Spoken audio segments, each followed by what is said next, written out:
Kenjo, good feed, and there is Tamba. Welcome to Sikkim 365 Radio. Altmaier steps up, drives the ball, and it is intercepted. J.T.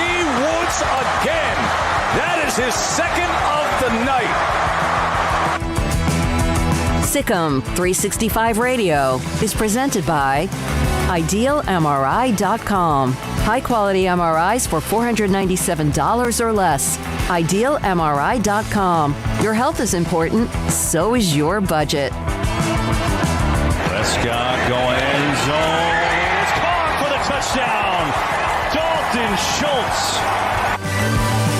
The 3 o'clock hour is sponsored by Waco Custom Marketplace. Meats, sweets, Texas treats, and a cut above the rest. 425 Lake Air Drive, Waco. They're going to throw, and they're going to score. It is Thornton celebrating with his teammates. Now here's David Smoak, Paul Catalina, and Craig Smoak. All right, here we go. Championship week, tournament championship week around the country, and games going on right now. Mini games. Most of them are first and second round games that are being played right now. More teams punch their ticket into the field of 68, really the field of 64 when you win a conference tournament.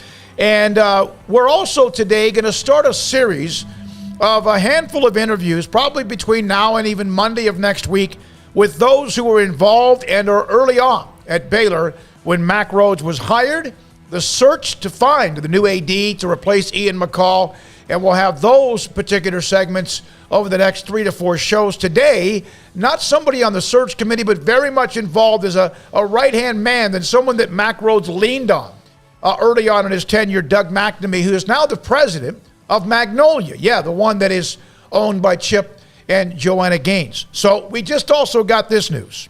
Paul Catalina to my left, Craig Smoak to my right. Oklahoma State coach Mike Boynton will join us here in 10 minutes. How about that? Oklahoma State, of course, unfortunately not able to play in any of the postseason because of the NCAA infractions or NCAA ruling and penalties. But Mike Boynton will join us. I think he could have, just because of how they grinded through the season, knowing there was nothing at the end of the rainbow, at least gotten a vote or two for Coach of the Year. And then, remember, they beat Oklahoma, they beat Texas Tech to close out the year. Now, we're going to get into the championship week. Last night, Bryant beat Wagner, and it was a pretty ugly situation. You, I'm sure, have seen this before. We're not going to watch much of this because it's kind of from afar, but this is during the game between Bryant and Wagner. Bryant was winning the game handily and ended up winning by, 30 points or more, when something behind the bench of Wagner broke out between fans of Wagner and some from Bryant in the bleachers. And here's kind of a second shot. That's the Bryant bench.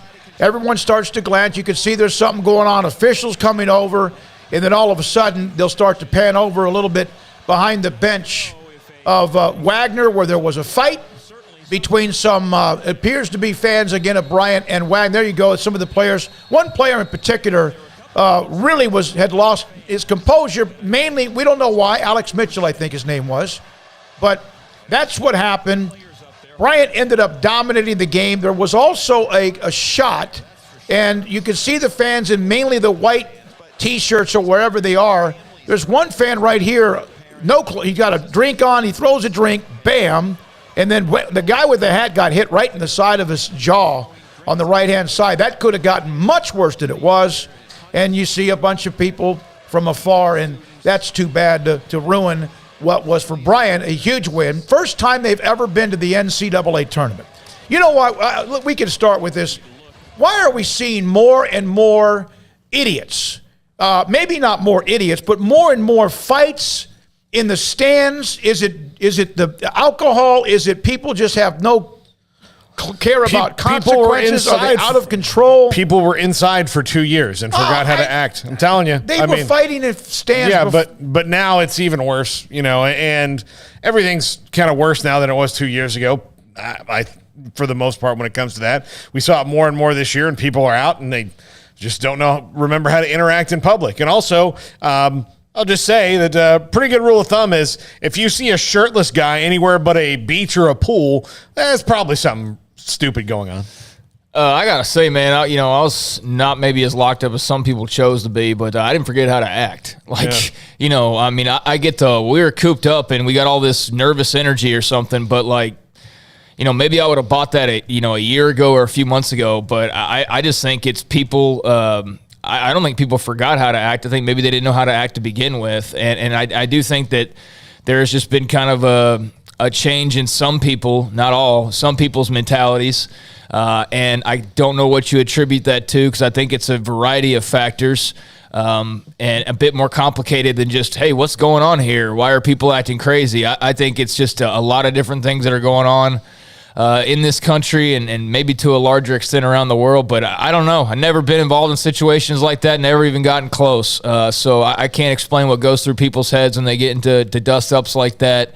But it is something that does seem to be happening on a regular basis, because we've had like 3 of these videos in the last 10 days, I think. So it's strange why this is happening so frequently now, but I'm sure we haven't seen the last one before the season's over with. I'm sure there will be some other little scrum that occurs as well. But yeah, I'll give some credence to the, hey, everybody was locked up thing, but that's no hall pass either. Yeah. People got to still know how to act, and I don't think just because you were indoors, you forgot that, hey, it's stupid to throw punches at people. That I don't know. All right, so that was part of last night. There were other teams that advanced last night, including Wright State, including 5th seed Delaware, South Dakota State. Remember, they 30-4. They won their tournament. Bryant won theirs. Gonzaga rolled past St. Mary's just a week or so after they had been beaten on the road, and there's more championship games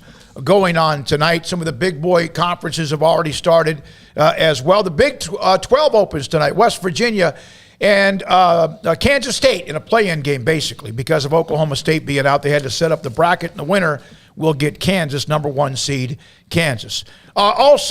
Nalissa Smith, who's had an unbelievable year, is now a semifinalist for the Naismith Trophy. To me, it's going to come down to Caitlin Clark of Iowa, Aaliyah Boston of South Carolina, and most likely Nalissa Smith at Baylor. She's also been named an All-American by Sporting News with Boston Clark, Naz Hillman from Michigan, and Ayuka Lee from Kansas State. So there's a note or two on the women. They fly out tomorrow. We'll have Nalissa Smith join us on the show at some point tomorrow here on Sikkim 365 and 365 Sports.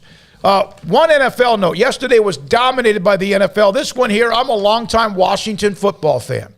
Redskins and then football club, whatever they were called, team, and now the Commanders. They traded to get Carson Wentz of the Colts.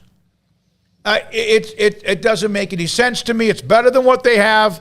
At the same time, he's injury-plagued. They gave up 2 third-round picks, one this year, one next year, and maybe also flopped the second-round pick. They'll still have a pretty good one.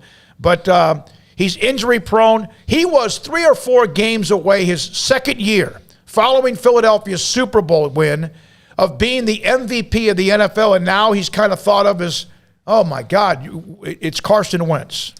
Yeah, I don't think he really makes a lasting impression in a positive sense in a locker room right now, and I don't know what the deal is with that. I think that the way that season ended with the Colts getting the playoffs, that they just beat the lowly Jaguars, and he played his by far worst game of the season.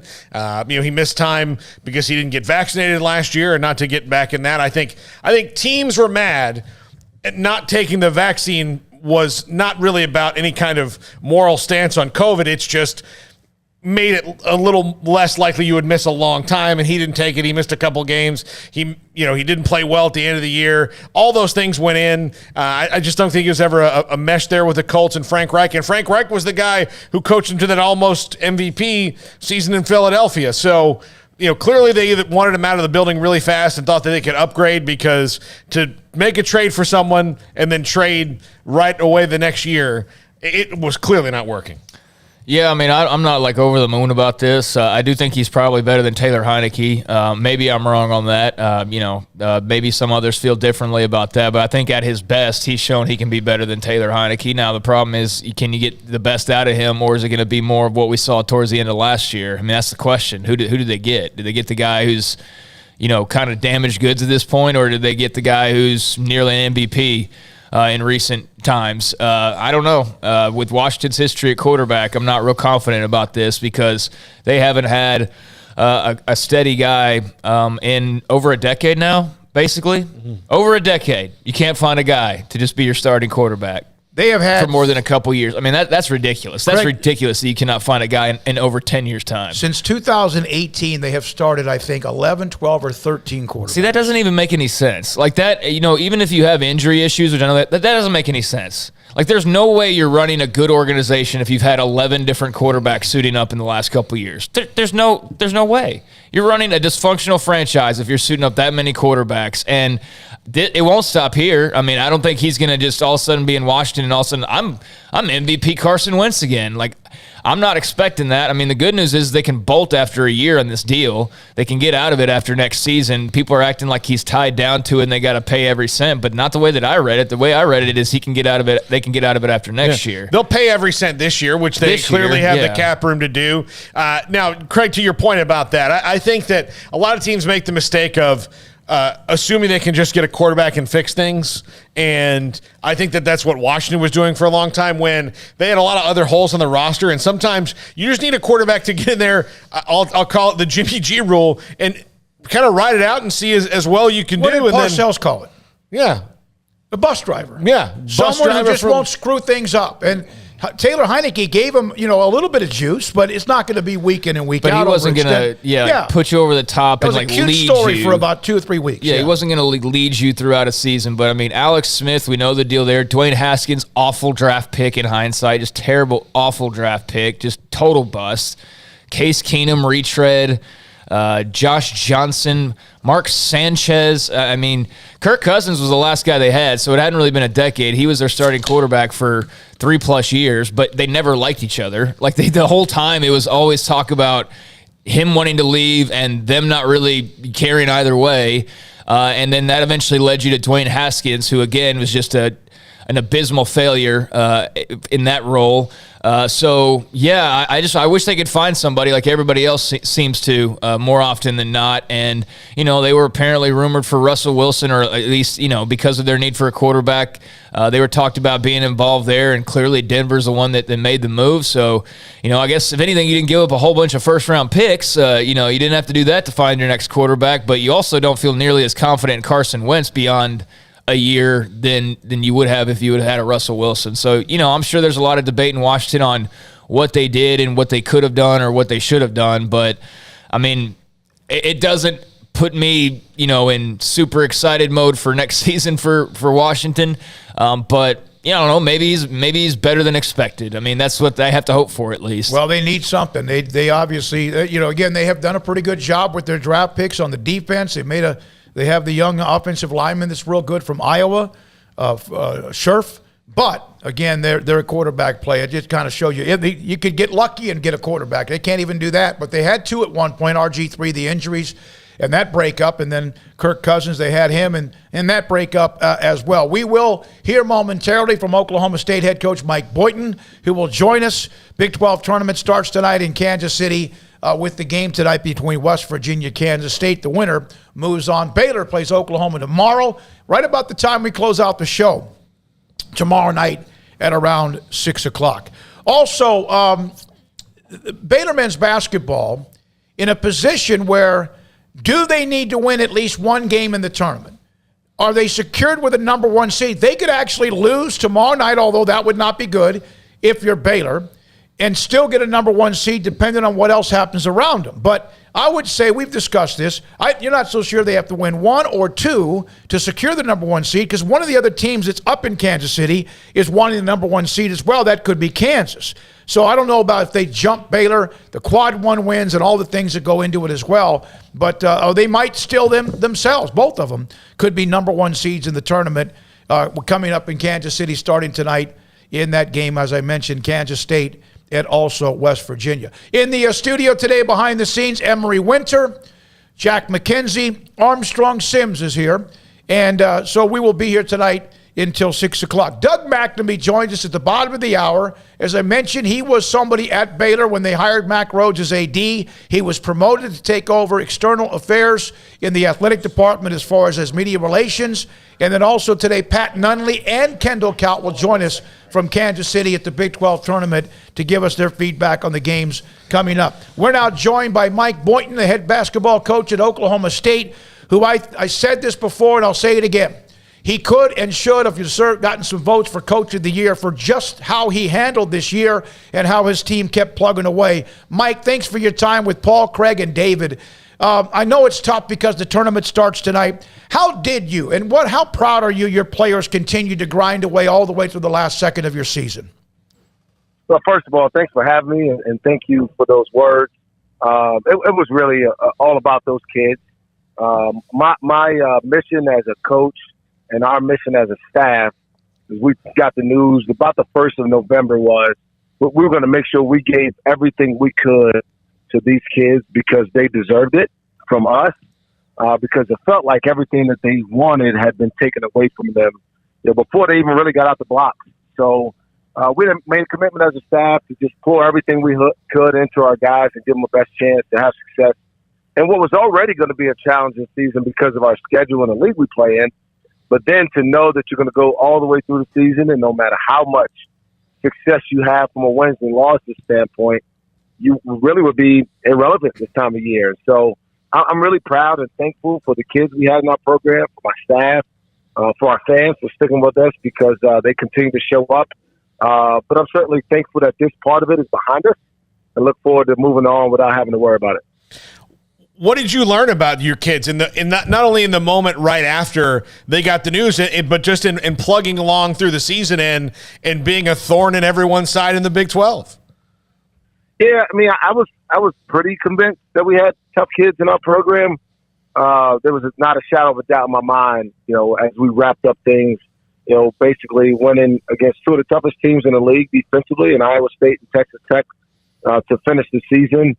That those guys were mentally, physically, spiritually, socially, really, really tough guys. And I'm glad I was able to go to battle with them every day and certainly know that even our seniors that are moving forward will learn from this and be better for it. I hate that they had to go through it, particularly our seniors who won't have another opportunity to compete in college basketball. But I'm thankful that because of the guys we had, I went through it with that group. Do you feel like this next team, next year's team, is going to be chomping at the bit when the time comes to start preparing, knowing that, hey, now it's our turn to get back into the postseason and build off of what we did when we didn't have that opportunity? I really do. I really think there'll be, not that we need motivation to want to get into the tournament, but certainly not even having the opportunity to fight and have to be eliminated by another team. I had a difficult year my second year, but we went to the conference tournament, and there was hope, right? You get hot, maybe somebody gets injured, maybe you make a bunch of threes one day, and you can kind of control your own destiny. Well, that wasn't the case for the team, and certainly look forward to next year's team having that opportunity to make sure that their play on the court is what determines their fate at the end of the year. How much does it hurt, Mike, you're not playing today? Oh, it just hurts me to my core. I'm not sure that anybody loves college basketball or what March Madness means as much as I do. I love having our teams be able to play their best basketball. We've shown that as a staff we can get guys to play better as the year goes along.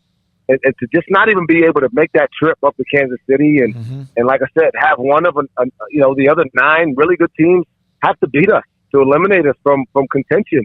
Really, really stings. Certainly something that I'm not excited about. Don't look forward to having to watch. But I'm also happy for my colleagues that'll have a chance to go out and fight for a conference tournament championship.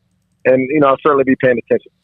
Mike Boynton, head coach at Oklahoma State, with us on Sikkim 365 Radio. Coach, you have a point guard named Isaac Likely, who every time I've watched him, I don't know if I've seen a kid who rides the wave of a hot streak better and doesn't – look, the game against Baylor, that shot at the end of the game, I mean – I said that's going in. He is one of those guys that is for any opponent just terrifying because he can just lock in at any time.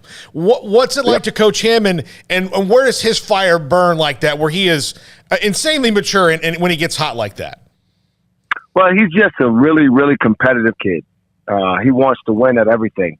You will not win an argument with Isaac Likely about anything. He just won't let you. I mean, and even if you beat him in something that you keep scoring, he'll justify how the game isn't quite over yet. And that's just kind of how he's wired. He really cares defensively about, taking pride in being one of the best guys on the court. And all his life, he's been a winner. He's a winner in high school. He came here and he helped us navigate this program for the last 4 years through a lot of adversity.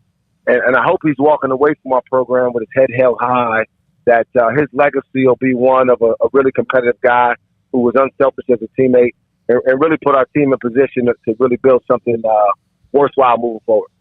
Coach, you guys had the big win over Baylor earlier in the season. They got you the second time around in a very close game that was a big-time fight. But what did you see from the Bears over the course of your two meetings, just kind of following along with them throughout the season? Obviously, injuries have played a role, but what did you kind of see through what Scott Drew was able to do to get them into a good position here at the end?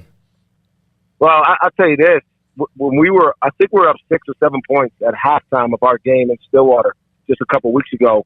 And our radio guy doing an interview asked me what I expect from them. And I told him I expect a championship effort. And that's what they did. Playing through injuries, playing with a couple of young guys who haven't been through this yet. Got a Hall of Fame coach on the sidelines, a great staff, and some kids who have really understand now what winning at the highest level takes. And they're totally committed to it. So I'm not surprised that they were able to do what they did at the end of the year and share the conference regular season championship because what Coach Scott Drew's done there is nothing short of incredible. And certainly I think people are still kind of slow to the ball here, but he's one of the best coaches, one of the best people in the country, and certainly a reason that Baylor basketball is as relevant nationally as they are, haven't been ranked as long as they have. And why recruits are clamoring to get to Waco. I grew up watching college basketball. Honestly, didn't pay much attention to Baylor basketball or to Waco or anything. But now it's the place to be, large part because of Scott Drew and his staff. And obviously he's got kids that are bought into what he believes in. Mike, I don't know the answer to this, and that's why I'm asking the question. How many coaches reached out to you back in early November when the decision came down and gave you maybe their support and kind of felt for you? Most of them. I think the coaches in our conference, as competitive as we all support one another, especially in a difficult moment like that. Scott Drew may have been the first one of the other 9 to reach out and offer his support. And obviously, like I said, we've got a strong friendship, and obviously we compete. We've had some really good battles against each other over the years, and I really enjoy because he makes me better. He's made me a better coach in my 5 years. He's challenged me to think about how to get where his program is, and he's certainly a driving force. But I'm thankful for his friendship as well, and look forward to seeing what he does with this team to finish out the last part of the season. Mike, you grew up you're a New Yorker, you're from Brooklyn. That is kind of one of the cradles of basketball. How did that form you as a coach, being in a basketball city like that? Well, I tell people all the time, the thing that had helped me the most, especially in a league like I'm in now, is if you weren't competitive, you had no chance. I'll tell you a quick story. I grew up playing basketball, obviously, and I was a point guard. Well, in the year 2000, my senior year in high school, there were 3 McDonald's All-American point guards in New York City. I wasn't one of them. But those were the guys that I competed against all the time. And so you were either going to show up and work hard and get better, or you were going to be embarrassed. There really wasn't anything in between. And so just being around that type of competition from a very early age helped drive me to work as hard as I possibly could to be able to hold my own. And so coming into a league like I am in now with several Hall of Famers, with multiple coaches who've won national championships, several others who've been to the Final Four, that foundation of competitiveness is what I think gives me a chance to go out there without fear to try to become the best that I can, knowing I'm doing it against, again, the best competition out there. Coach, you kind of answered my next question there, just that you talking about the competitiveness of the league. I mean, you've been around a while now, and you've seen, especially these last, I guess, 3-4 years, I mean, the momentum has continued to build, and you have, Kansas obviously with their history, but then Tech comes up and plays for a title, and then Baylor plays for a title and wins it. What's it been like to just kind of see this league grow and evolve and turn into the best college basketball conference in America? Yeah, K-State shared a Big 12 regular season championship in my time in this league. So, I know a lot of people talk about Kansas and for good reason, but this league competitively, Iowa State made the Sweet 16 just a few years ago. From top to bottom, I think the round robin certainly separates us from most other leagues. And 1 through 10, no one's surprised when K-State beats Tech, or when K-State goes to Austin and wins. They may not be favored to win, but it's not a shock because they know they have really good players. They've got an experienced coach. And so from top to bottom, this league's got great players, tremendous environment at every venue. And obviously, it's what makes us all lose sleep at night and work really hard to continue to try to bring talent to our respective campuses to give ourselves a chance against some of the best competition in the country. I think there's been a couple of times when you were in Waco when I gained some respect for you, not gained or added respect for you, but I love the time though, and I know you had a technical foul. I think you were ejected in Baylor a couple of years ago, and you got your message across, and then you stopped around midcourt, walked back over and shook hands with the coaching staff at Baylor. There's a lot of things we've seen in college basketball, Mike, recently where that may not have happened. Was that one of those moments where you just kind of stopped yourself and said, wait a minute, I needed it to be about me and my team for a second, but then sportsmanship as well? That's exactly what it was. And it's not one of my finest moments in terms of being ejected. It's the only time. I hope it doesn't happen again because I respect the game and the officials. They work hard, but I thought I didn't think they were doing a great job at the moment. I let them know it. Mm-hmm. However, as I started to reflect on what was going on in the moment, I knew I needed to respect the fact that Baylor played well and earned the opportunity to win, and for me to show them respect as winners. And so I wanted to make sure that I told Coach Drew that wasn't anything I didn't want to take away and be the story. It needed to be about Baylor versus Oklahoma State and the game that Baylor won. And I wanted to make sure his team, his staff, and his the fans there understood that I respected everything that they're doing down in Waco. But the main reason I respect you is you were at Stephen F. Austin. Brad Underwood made those great runs with those teams, and now a good friend of mine, Kyle Keller, who was an Oklahoma State coach at one point, he bleeds Oklahoma State Cowboy blood. You know that. He does. Man, right. That's a run. He won a Coke championship this year in the regular season. So you were a part of that as well, for those who may not know that. Yeah, Brad's a tremendous coach, and obviously he's built a champion again, a winner up in Champaign, doing a great job. And so that experience for 4 years, because I worked with him all 3 years he was the head coach at Stephen F. Austin. We had some great success together, and then worked with him, his year here at Oklahoma State, and we had some success getting to the tournament back in 2017. Tremendous person, great coach, obviously a program builder, and that experience really helped prepare me to be, as prepared as you can be, right? Until you got to sit in that chair and make those decisions under that pressure to be ready to take on these challenges that I have in front of me. So I'm thankful for all the guys I worked with, and certainly Brad's up near the top of that list.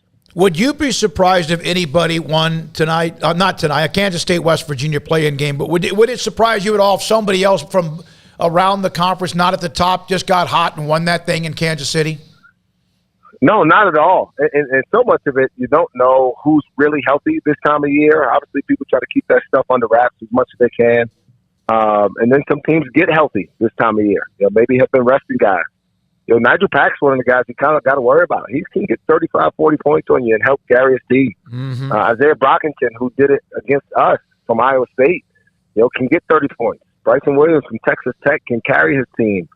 Certainly Flagler, and if Eldrick Cryer's healthy, Kinjo, those guys can get going. I think what I really like is the young guys, the two forwards, the two freshman kids from Baylor, Sohan and Kendall Brown. I was fortunate to work with USA Basketball this summer, so I saw Kendall Brown while he was in the trials for the 19-member teams, and I knew he was going to be special. I was just hoping it would take another year.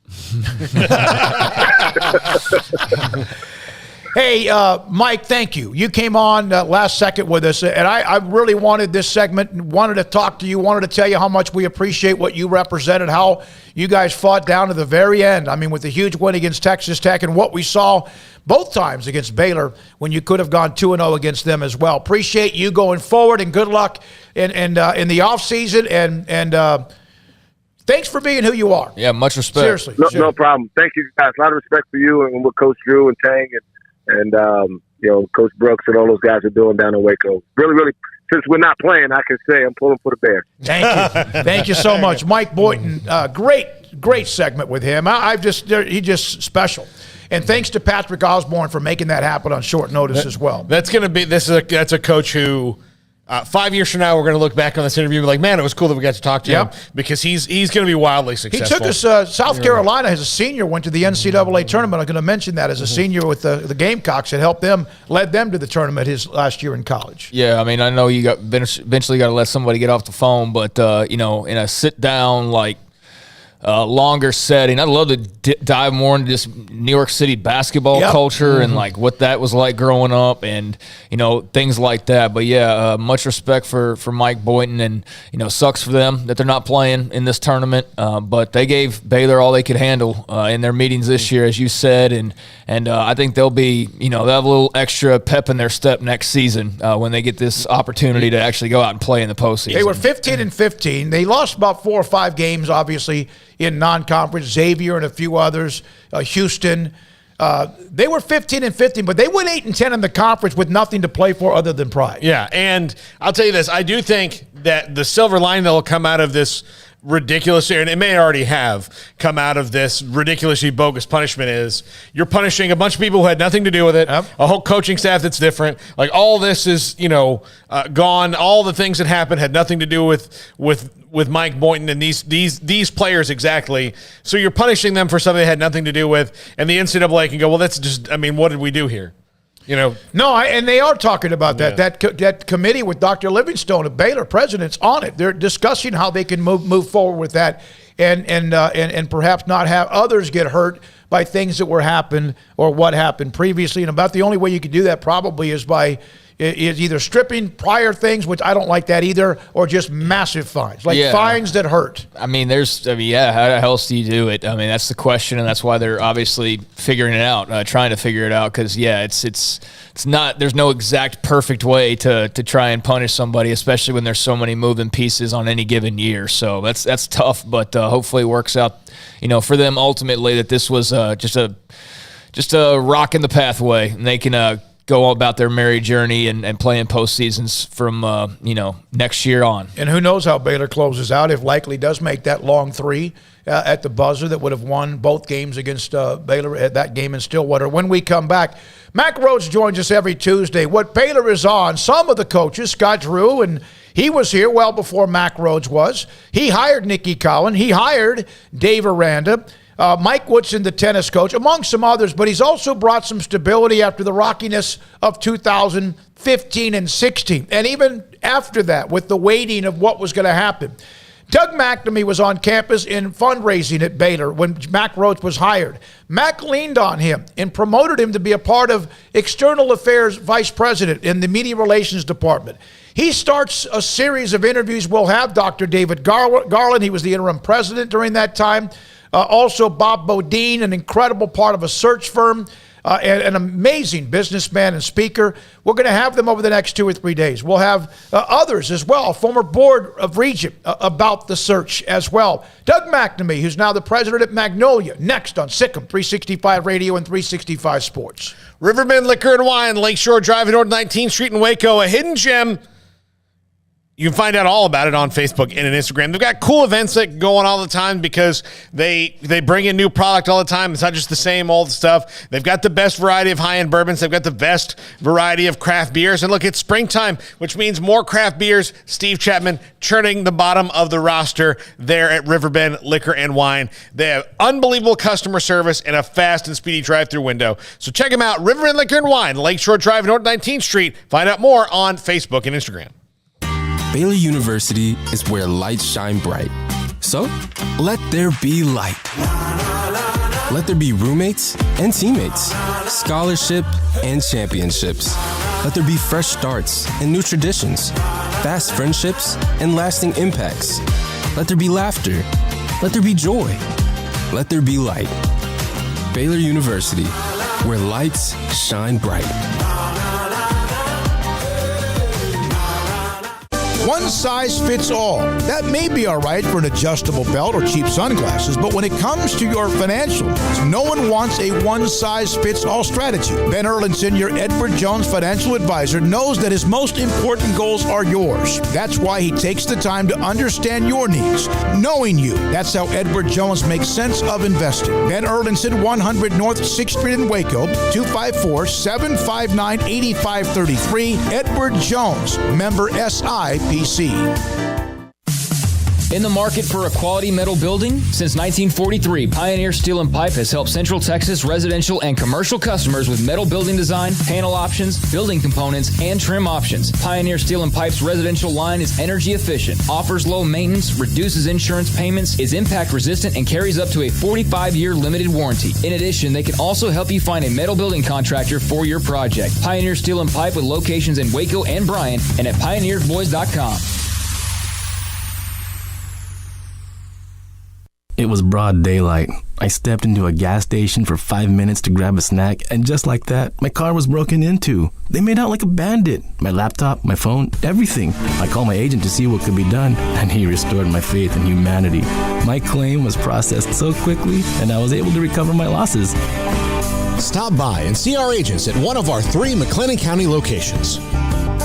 Coverage and discounts are subject to qualifications and policy terms and may vary by situation. Did you know that Waco Regional Tennis and Fitness is a partner of the City of Waco? Did you know that we are open to the public? Waco Regional Tennis and Fitness offers day passes to the public for only $10 a day, and we offer money-saving memberships. Waco Regional Tennis and Fitness offers over 40 group exercise classes each week, including barre, yoga, boot camp, indoor cycling, and more. There are free weights, weight machines, TRX, rowing machines, stationary bikes, new treadmills, elliptical machines, and much more on the spacious weight room floor. Personal training available where you can be encouraged to grow. Sauna, whirlpool, tanning bed, and kids club. 17 tennis courts, 8 pickleball courts, youth and adult tennis and pickleball lessons. Waco's premier experience where you can help your mind, body, and soul. Visit our website at wacotennis.com. Call us at 254-753-7675 or visit us next to Hawaiian Falls on Lakeshore Drive in Waco.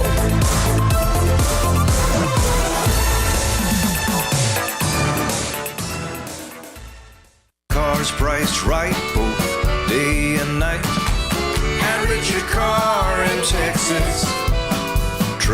rainbow for you, red, white, and blue. And Richard car in Texas, cars that zoom with lots of room.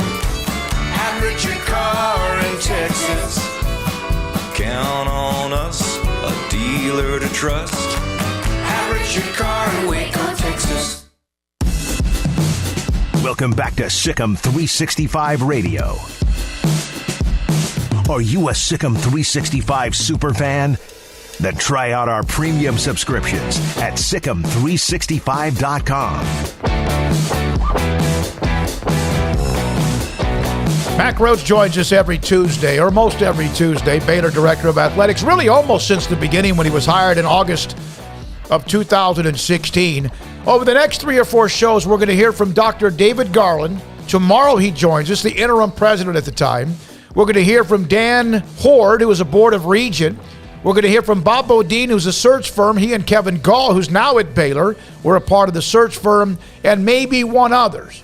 And then Mack again on Tuesday. One of the guys that was very instrumental early on and got to know Mack Rhodes very quickly in his goals at Baylor was Doug McNamee, now president at Magnolia, and then at the time was a fundraiser at Baylor, and then became external affairs, the vice president, media relations. Doug McNamee joins us, Craig Smoak and Paul, Sikkim 365 Radio. First of all, we're proud of you, man. President at Magnolia. That's all you have to say, right? It's been fun. It's fun to go to basketball games and see the cupcakes getting swung around in the back of the free throw shots. It feels like my whole world's come together right there. Doug, you were there and you saw the early Mack Rhodes trying to find not only his way, which he did very quickly, but also what he wanted, and he wanted to create. And he leaned on you, asked you to do a lot of projects and stuff. What was that like early on? How quickly did you know this guy was going to be successful? Well, I'll never forget the fall of 2016 for obvious reasons. What a crazy few months that was. But what an opportunity for me to learn and observe and watch Mack kind of set the foundation for what he's accomplished here. And it was crazy. I'll say this. I remember distinctly the very first interaction with Mack. They hired him and introduced him in Dallas. There wasn't a press conference here in Waco. It was up at Dallas at the Big 12, I think the Big 12 Conference Media Days. And so they wisely took advantage of that media gathering. And then we had a donor event that night at a hotel and had a large gathering. It was kind of a football kickoff annual donor deal that we do up in Dallas each year. And we had a pre-event with some of our top donors gathered in a room. And I distinctly remember meeting Mack in the hallway, greeting him for about 5 minutes and chatting, and then escorting him over to this room to introduce him to this group of donors of ours. And the first memory for me with Mack was I opened the door to let him into that room, and he insisted on me walking in first and him holding the door and him coming behind. And just that small gesture at the moment stuck with me of, the humility and the team first mindset. Instead of kind of being that first person and letting everybody lay eyes on him, it was about putting his team in front of him. And he certainly lived that up in my tenure with him and continues to this day. That's the servant leadership that he displays on a regular basis. Doug, what was it like to witness the changing between administrations when it came to the way they organized things? Because different things needed to be accomplished when Matt came in. No question. And the previous administration, Ian, those guys, they hired me, gave me the chance, and so thankful for them. But there obviously were things that needed to be addressed, which is what prompted Matt to come in. He really was the ideal person for the time, for what we needed. Just his ability to navigate the relationships up and down, his managing of coaches, but equally impressive for me was just the way that he communicated with the president, with the regents, with the commissioner. He's so meticulous and so methodical about ensuring communication with all the people that mattered. And you saw that kind of manifest itself. And then you saw the results from it over the course of time. I mean, I think the relationship he's built with the commissioner, the relationship he's established with the regents, just to ensure that there's a consistent direction that the athletic department is moving, and he's empowered to do his job. And that's probably one of the greatest lessons I learned from him, was just that managing up as equal as important as managing down. Doug, I've never been a part of a big hire like that, so I don't know exactly how it works, but can you recall kind of how Mack Rhoades even got on the radar to begin with? Yeah, it was quiet. I mean, Bob Bodine, and I know you're talking to him. You listed out all those people that you're talking to about the search, and you're like, which one of these people don't belong in the group? And it's me. I mean, you talked about the icons of people that have influenced it and made where we are today happen. But Bob and Kevin just deserve so much credit. If you look back at all of so many important hires for Baylor, and Jason Cook's in that category as well. Yep. Bob helped get Jason Cook to Baylor, which has been transformational as well for us as a school. But they led that search, and it was quiet. Kind of started the trend of covert search ops that you never hear a word coming out of Baylor searches. But it was quiet. Todd Patulski was leading us in an interim fashion. And it started, I had a relationship with Kevin, before that. And obviously Kevin maintained the confidentiality, but he'd give me little hints of, we've got a good one that we're working on. And just trust me, if this one's able to be landed, the university is going to be in great shape. And he, came out of nowhere. It wasn't like there was a bunch of discussion and chatter in the media about Mack. And, shortly before the media day, he was announced. So it was interesting to watch and follow. And then obviously when the hire was made, you didn't get an up and comer. You got an established, respected AD at a Power 5 institution. And so it was very clear that they had done their homework and really gotten after it and got a top-notch candidate from day one. I've been told he's not only is he a builder, a leader, and all of that thing, but also his crisis management. And there have been ups and downs throughout the time, and of course, maybe nothing more during that summer and fall of 2016. How did you see him early on handle some of those very difficult times, and how he did not just evaporate? Yeah, I don't know of someone who could be better in leadership during a crisis than Mack. I mean, I think that's where he really, really excels. And unfortunately, we've had quite a bit of it, since he's been there. But he is so good for a variety of reasons. One, I think is courageous leadership. I think he's unafraid to make a hard decision. But I also think he finds kind of a rooting on who he is in things that aren't superficial. So, chatter on social media doesn't affect him. He's locked in what his purpose and what his meaning and what his calling is. And ultimately that's what roots him and makes decisions for him. And, he's so good with his coaches. I mean, I had the fortune of sitting through a couple coaching search with him, and specifically, most vividly, the one with Matt Rhule, and to watch him work his craft in hiring coaches. I just don't think he'll ever get enough credit for what he's done on that front and how he's hired great coaches, but then also the great coaches that he inherited. I think he's pushed them to be even better. But the crisis piece, he's just so good. He's so steady. And for the time that we've had as a university over the last 5 to 10 years in athletics specifically, I mean, you could not have picked a better person to lead Baylor through those moments. Doug, one of the things Jeremiah Dickey told me about this is that right away he wants more communication with the coaches than may exist wherever he's been before. So even if it was a lot, he's going to increase that, and he's going to have administrators talking with coaches every day, which I don't think happens most places. I think it's kind of up to the coach in a lot of regards. But that might seem maybe annoying at first, but doesn't it kind of grow on the coach that they have an open line of communication to the athletic director 24 hours a day?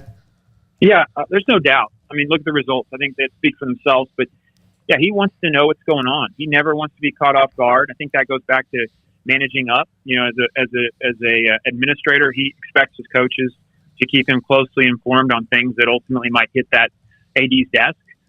So he demands that, but then at the same time, he wants to be there to support the coaches to navigate potential obstacles and challenges that exist. So he's in their corner. He's not a micromanager in that regard. I mean, from everything that I observed, he certainly gives those coaches the space to go do what they need to do, but he's going to push them.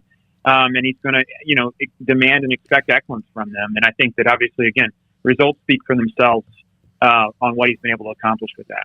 What was what's this like to be running this little business that kind of spropped out like a weed in Waco, Texas, that now is a full-blown, monstrous lawn of Magnolia? What's it like to be a part of that and in the role you have?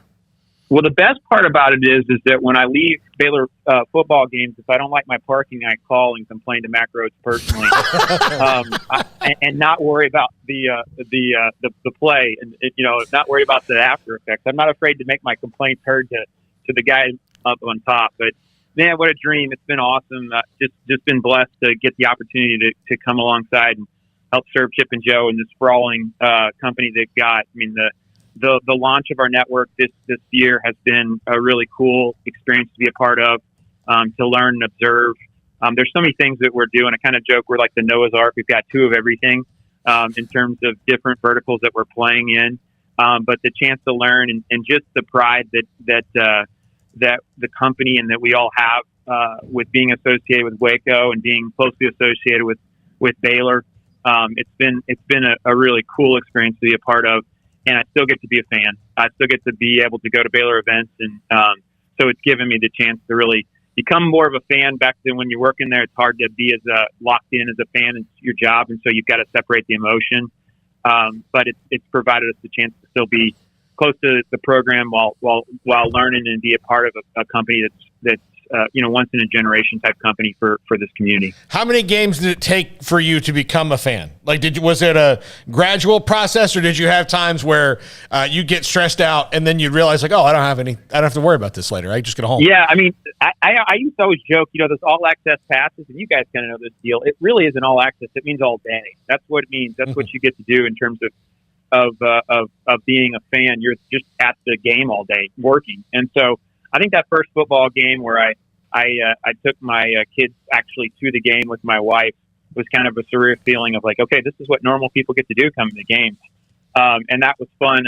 I remember Chip, he was working me, make sure that his tickets and parking were all lined up. And I'm like, I don't know if that's my gig anymore, but I guess it is because I'm now working for you. So I have one donor and client to serve. So, but it's been fun. It's fun to go to the games and cheer for all the teams and sit there with the kids in the stands and appreciate what's going on out there, but maybe not carry necessarily all the burdens that you do when you have to work in that space. Doug McNamee was not a part of the search itself, but he was one on campus that Mac leaned on. Did he not ask you quite a few times to come up with statistical analysis of strength of schedule or opponents or and things like that to kind of break down really who Baylor has been? Anything like that? When we were doing the search for Coach Rule, I think there was a little bit of that analysis to say, hey, how have coaches here been successful? What have they found, the common traits of what coaches have been successful here? And on the flip side, the few that maybe not have been successful, what were the common themes? So he's certainly a study of history to understand. But I think that plays into what Mac is most effective about. If he was wise. He knew, even from a Power 5 institution in the SEC, he saw Baylor's potential. He saw that Baylor represented something that few, if any, other institutions in the country could present in terms of its like distinctively unique value proposition. And he caught on to that, and it aligned with him as a person and his values and his faith. And he saw that there was, he says it. I know he said it yesterday. The best days are still ahead. I mean, I remember him saying that a few times and said, man, we've had some pretty good days, Mac. It's going to be hard to top. Yep. And you hear that today and you're like, I don't know, Mac. These past couple of weeks, I don't know if we're getting much better than where we've been the last, year or so. But you just learn to accept that you don't doubt him and you don't underestimate his consistency on what he says is the mission, that preparing champions for life. Another lesson learned. He beats that in, and it's constant. You'll hear all of the coaches talk about it, all of his administrators, and they're all focused on one sole objective. There's one focus. Everyone in that department could tell you, what are you here to do? It's all about preparing champions for life. And he's so good about maintaining that consistency that's what he's doing when he goes and he looks for coaches and how he evaluates. And I think ultimately evaluates the coaches he has is, are they performing on that goal? It all stems from that. Everything is secondary from that first criteria. Doug, thank you. Appreciate it. I wanted to get a perspective from where you were and what you saw and what you learned and along the way what he learned. And then, again, Dr. Garland tomorrow. We're going to have Dan Horde and Bob Bodine Friday. And I'm working on Ren Baker, who was at Missouri when Mac was there, who, from what I've been told, actually said, hey, go Go take care of this. And there was a dark time at Missouri at the time as well, which a lot of that he inherited, just like he did at Baylor. And I wonder if that may have also prepped him a little bit. And of course, you mentioned Kevin Gall. Cheryl Gotchis was a huge part of that as well. So we're going to kind of take that trip down, reminisce in memory lane on how they landed Mac Rhodes. We appreciate your time. Hey, Smoak, make sure you get Ren on, because we got to get some people that can give Mac some grief. All those other people are going to be too nice. Yeah. And we need, as much as we prop him up, we got to give him some grief. We got to talk about, like, everything he's touched has turned to gold, except his wardrobe. As hard as I push on that, my hope is maybe when Chip and Joe let me, my last days with them, I get to come and be like the wardrobe coordinator.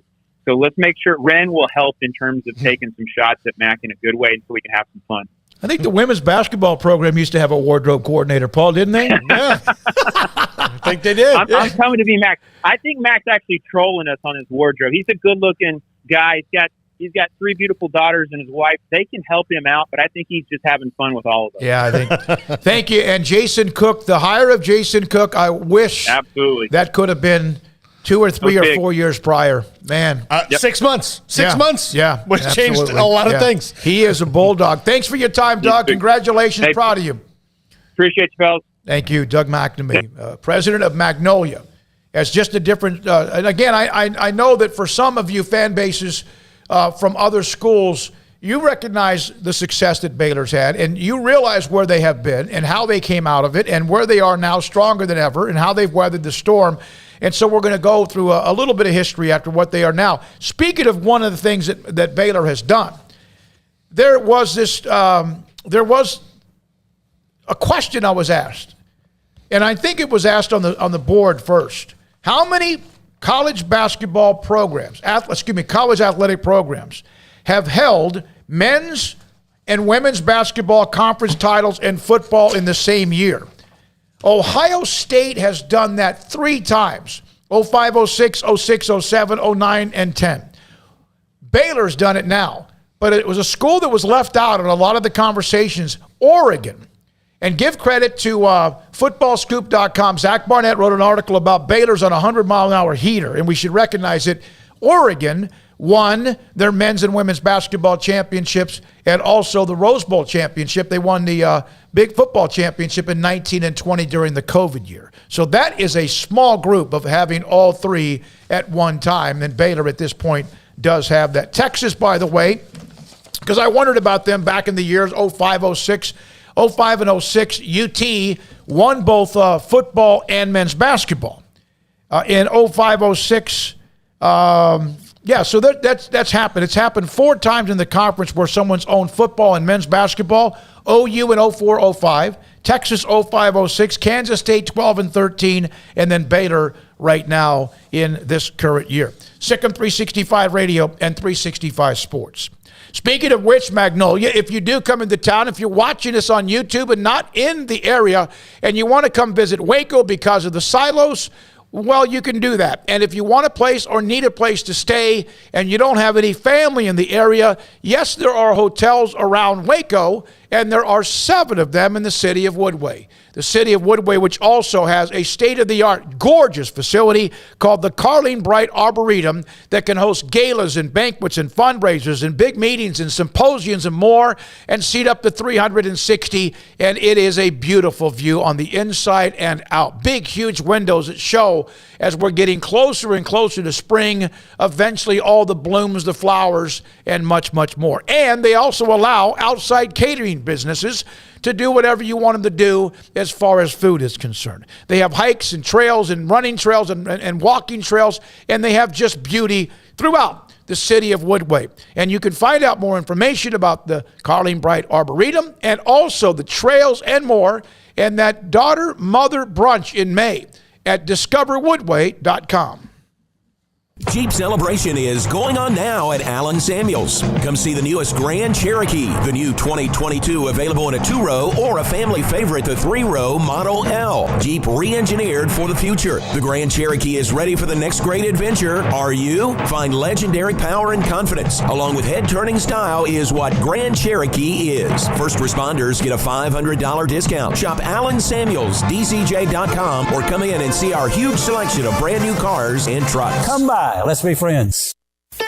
Don Humidor, your home with a 48-foot walk-in humidor with the elite cigar brands from around the world, including the #1 cigar of the year, Aging Room Cuatro Nicaragua. Plus, they have the great brands like Macanudo and Artur Fuente, Rocky Patel, Aston, and so much more. CBD, great for sore muscles, aches and pains, sleep, Vita Dreams, and anxiety, mild depression, general health and wellness. Their staff very knowledgeable on the subject. If anyone is curious about CBD, ask Carol and Ashley. Don Humidor in the Townwest Shopping Center off Valley Mills in Waco.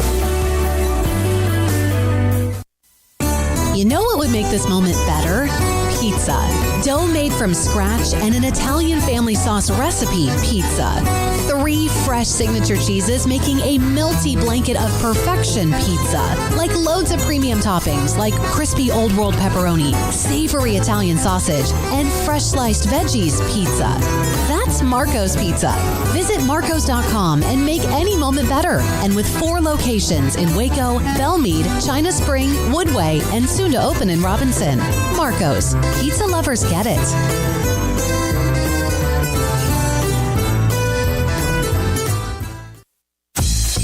Baylor Scott and White, Southwest Sports Medicine and Orthopedics. The team physicians for Baylor Athletics, diagnosing and treating all sports-related injuries, including concussions. These specialists also provide orthopedic services for athletes and non-athletes alike, whether it's knee or shoulder pain, hand or wrist injury, orthopedic spine care, and even an arthritis and total joint clinic. Trust the doctors Baylor Athletics trusts. Baylor Scott and White, Southwest Sports Medicine and Orthopedics wants to get you back in the game. It's plain and simple. Waco Custom Marketplace is the one-stop shop for what you need for tailgating, from charcoal, cold beer, and wine. And, of course, customize your order with brisket, tri-tip, sausage, wings, smoked pork tenderloin, country-style or pork spare ribs, marinated beef and chicken fajita meat, ground beef and chili, meat, hot dogs, and burgers, buns, seasoning, sauces, chips. There's fresh baked bread and kolaches every day, breakfast sausage links. And you can also customize your favorite cut of steaks from Select, Choice, or Prime, bacon wrap fillets, ribeyes, New York strip, sirloin, T-bone, and porterhouse. Full service butcher shop includes pork, poultry, beef, chicken, and seafood, serving Waco restaurants and families since 1940. Your one-stop shop for beef, pork, poultry, and seafood needs. Waco Custom Marketplace, 425 Lake Air Drive, or WacoCustomMarketplace.com.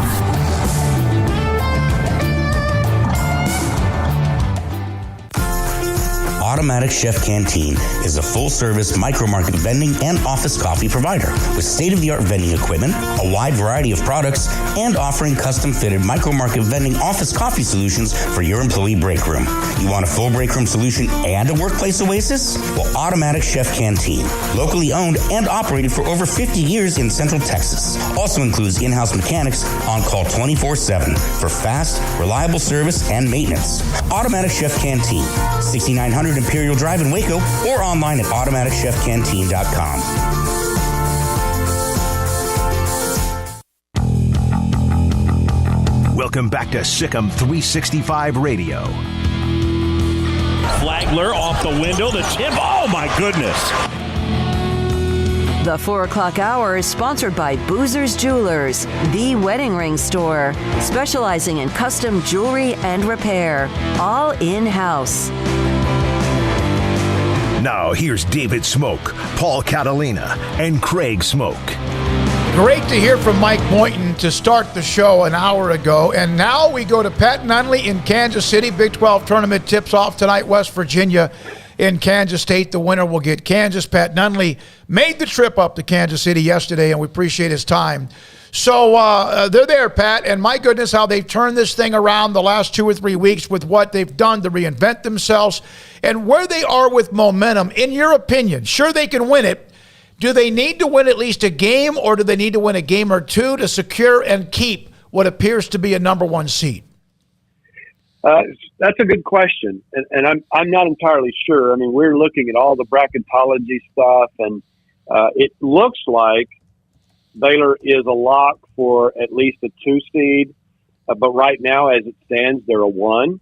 And I think the goal is to get to Fort Worth, because if we get either one of those seeds, we start in Fort Worth, and then work our way down, if things go well, to San Antonio and then ultimately New Orleans. That, I think, is a really nice place to be. But also, they've never won the Big 12 tournament championship. Never done it. Been there 3 times. They're 0-3. So they won the Big 12 championship back-to-back, regular season. They won a national championship. They've never won this tournament. And I think that is a great motivator for them. They're playing well. They want to continue to play well. I think they're the hottest team in the Big 12. They've won 5 in a row. They won 6 of their last 7. And when you're playing well, you want to play. And you mentioned momentum. I think that's the key. You want momentum going in to the NCAA tournament. And I think a nice performance and a championship in the Big 12 tournament does that for them.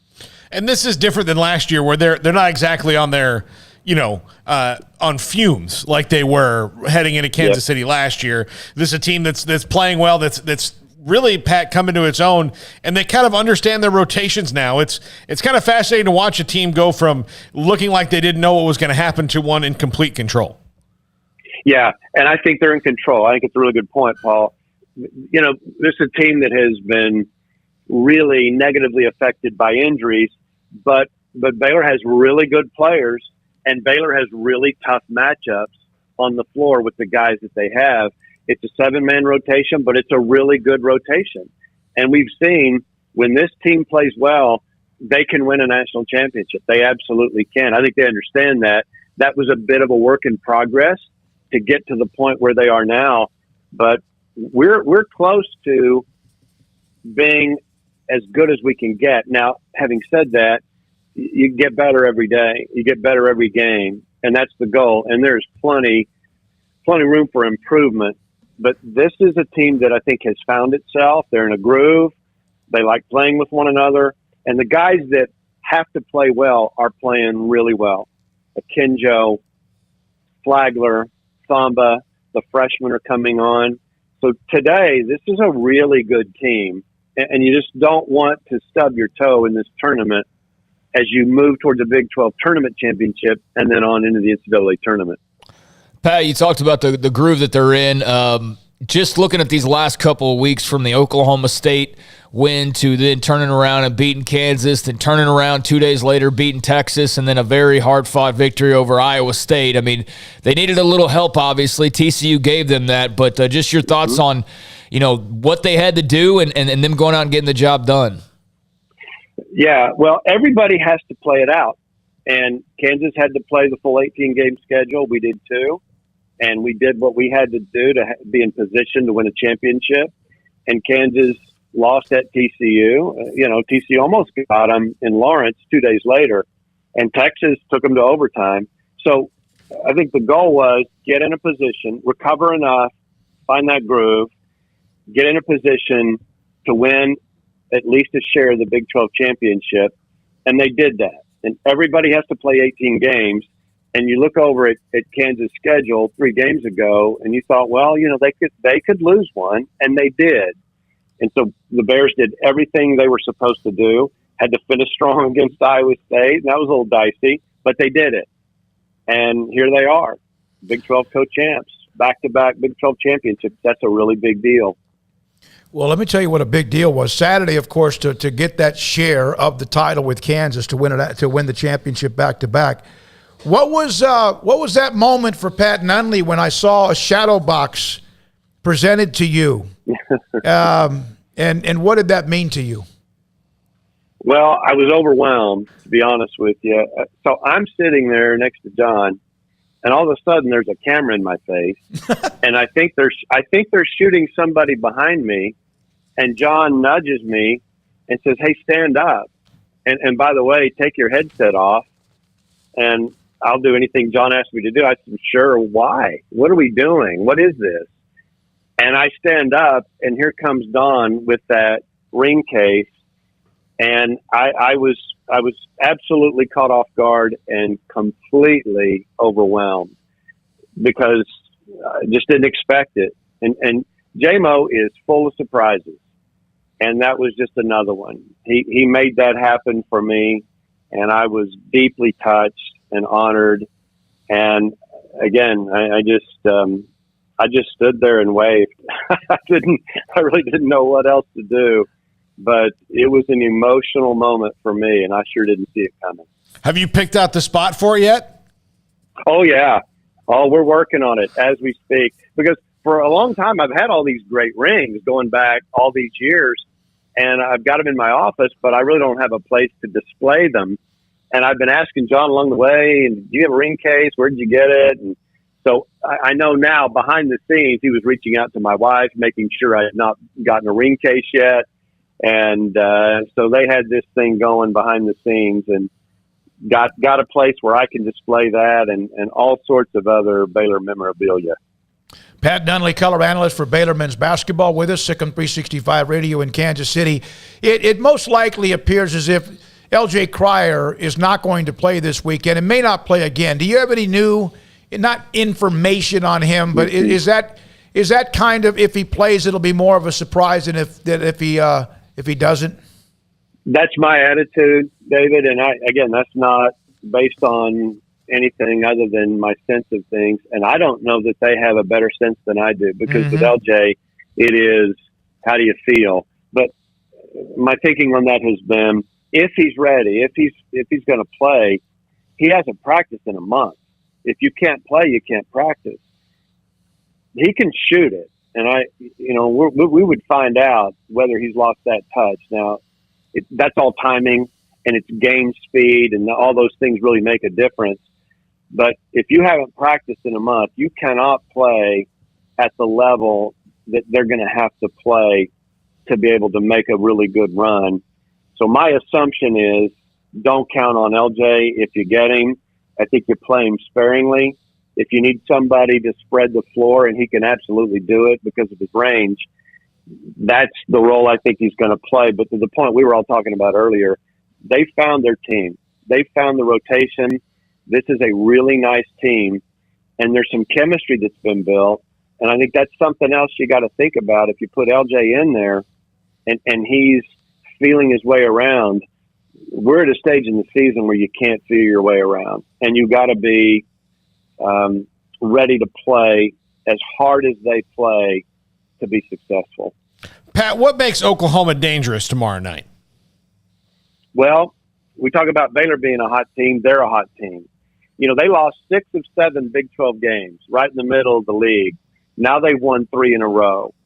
And when we played them earlier, we played them twice, they were not deep. Well, they're a little deeper now because they've had to play some guys, and they experienced growing pains in playing guys that may not have been ready to play, and that contributed to losing 6 of 7. Now they've got more contributors. Marvin Johnson had a really good game. I think it was against K-State, maybe West Virginia. So they're a better team. And the goal for a team like that is to be really good in February and really, really good in March. Now, I think they've won 17 games. No, I think they've won 14. They're 14 and 11, something like that. And they're trying to get into the NCAA tournament. And if they won 3 here, won a couple here, beat Baylor Thursday, that's another nice win for them. Their strength of schedule is very good. It's one of the best in the country. So they've got a chance to make a run. I guess short answer to your question is, they are a lot better than they were in each of the 2 times we played them before. Pat, one more thing about the 2 freshmen, Jeremy Sohan and Kendall Brown, who have been phenomenal and have really just continued and raised their game when they needed to because of the injuries and attrition. Sometimes you hear about freshmen, by the time at the end of the year, they're basically almost sophomores. Do they play in some cases almost like maybe they're seniors? Yes, and they can do that, David, because they are so talented. Kendall Brown, again, every time I watch him play, I'm amazed. I am. He is so gifted athletically that watching him do things today that he wasn't doing when the season started and even early into Big 12 play, there's such a wow factor to him. If you watch him lately, and this is coaching, I mean, they've told him, when you get the ball on a break, you get a rebound and you've got a head of steam, you go. And several times, even against Iowa State, he was a one-man fast break. But it takes more than one to stop him when he's got the ball in the middle of the floor on a fast break, because his ability to finish at the rim is stunning. And he's going to get better and better and better. It's really kind of scary to think about his upside. Sohan has been terrific, just terrific. And even when he's not scoring big like against Texas, in that game, Baylor had 5 stops in a row at the end of that game.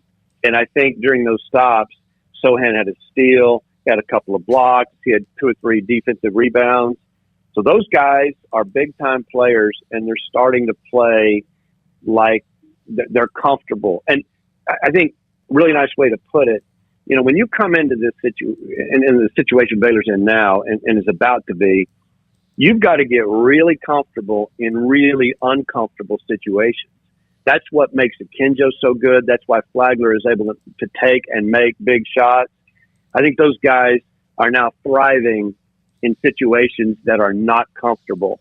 And when they make that move, and you've got now 5 guys who can do that, this is an interesting team. And I think its upside is really high. Thank you, Pat. Appreciate it. Enjoy Kansas City. I hope you're there for the weekend the entire time. Thanks for your time, Pat Nunley, with us. And he was honored in that game Saturday against Kansas with that shadow box with all the rings and memorabilia and all the memories of being a part of Baylor men's basketball as a player. And for, 41 years now? Is that right? Been part of Baylor basketball for 41 years, and also the color analyst for quite some time with John Morris as well. All right, when we come back, we'll have Legarrette Blount. He's a part of the show back during the Super Bowl week. He's doing a lot about players and mental health and treatment, CBD products, things like that. He's going to join us again today at 4:30. We'll ask him some NFL questions about what we've seen this week as well. Kendall Kaut will join us, a writer for Sikkim 365, men's basketball writer, at 5 o'clock today as well. When we come back, more, including a look at the games going on right now in college basketball, who punched their ticket and who can do it tonight.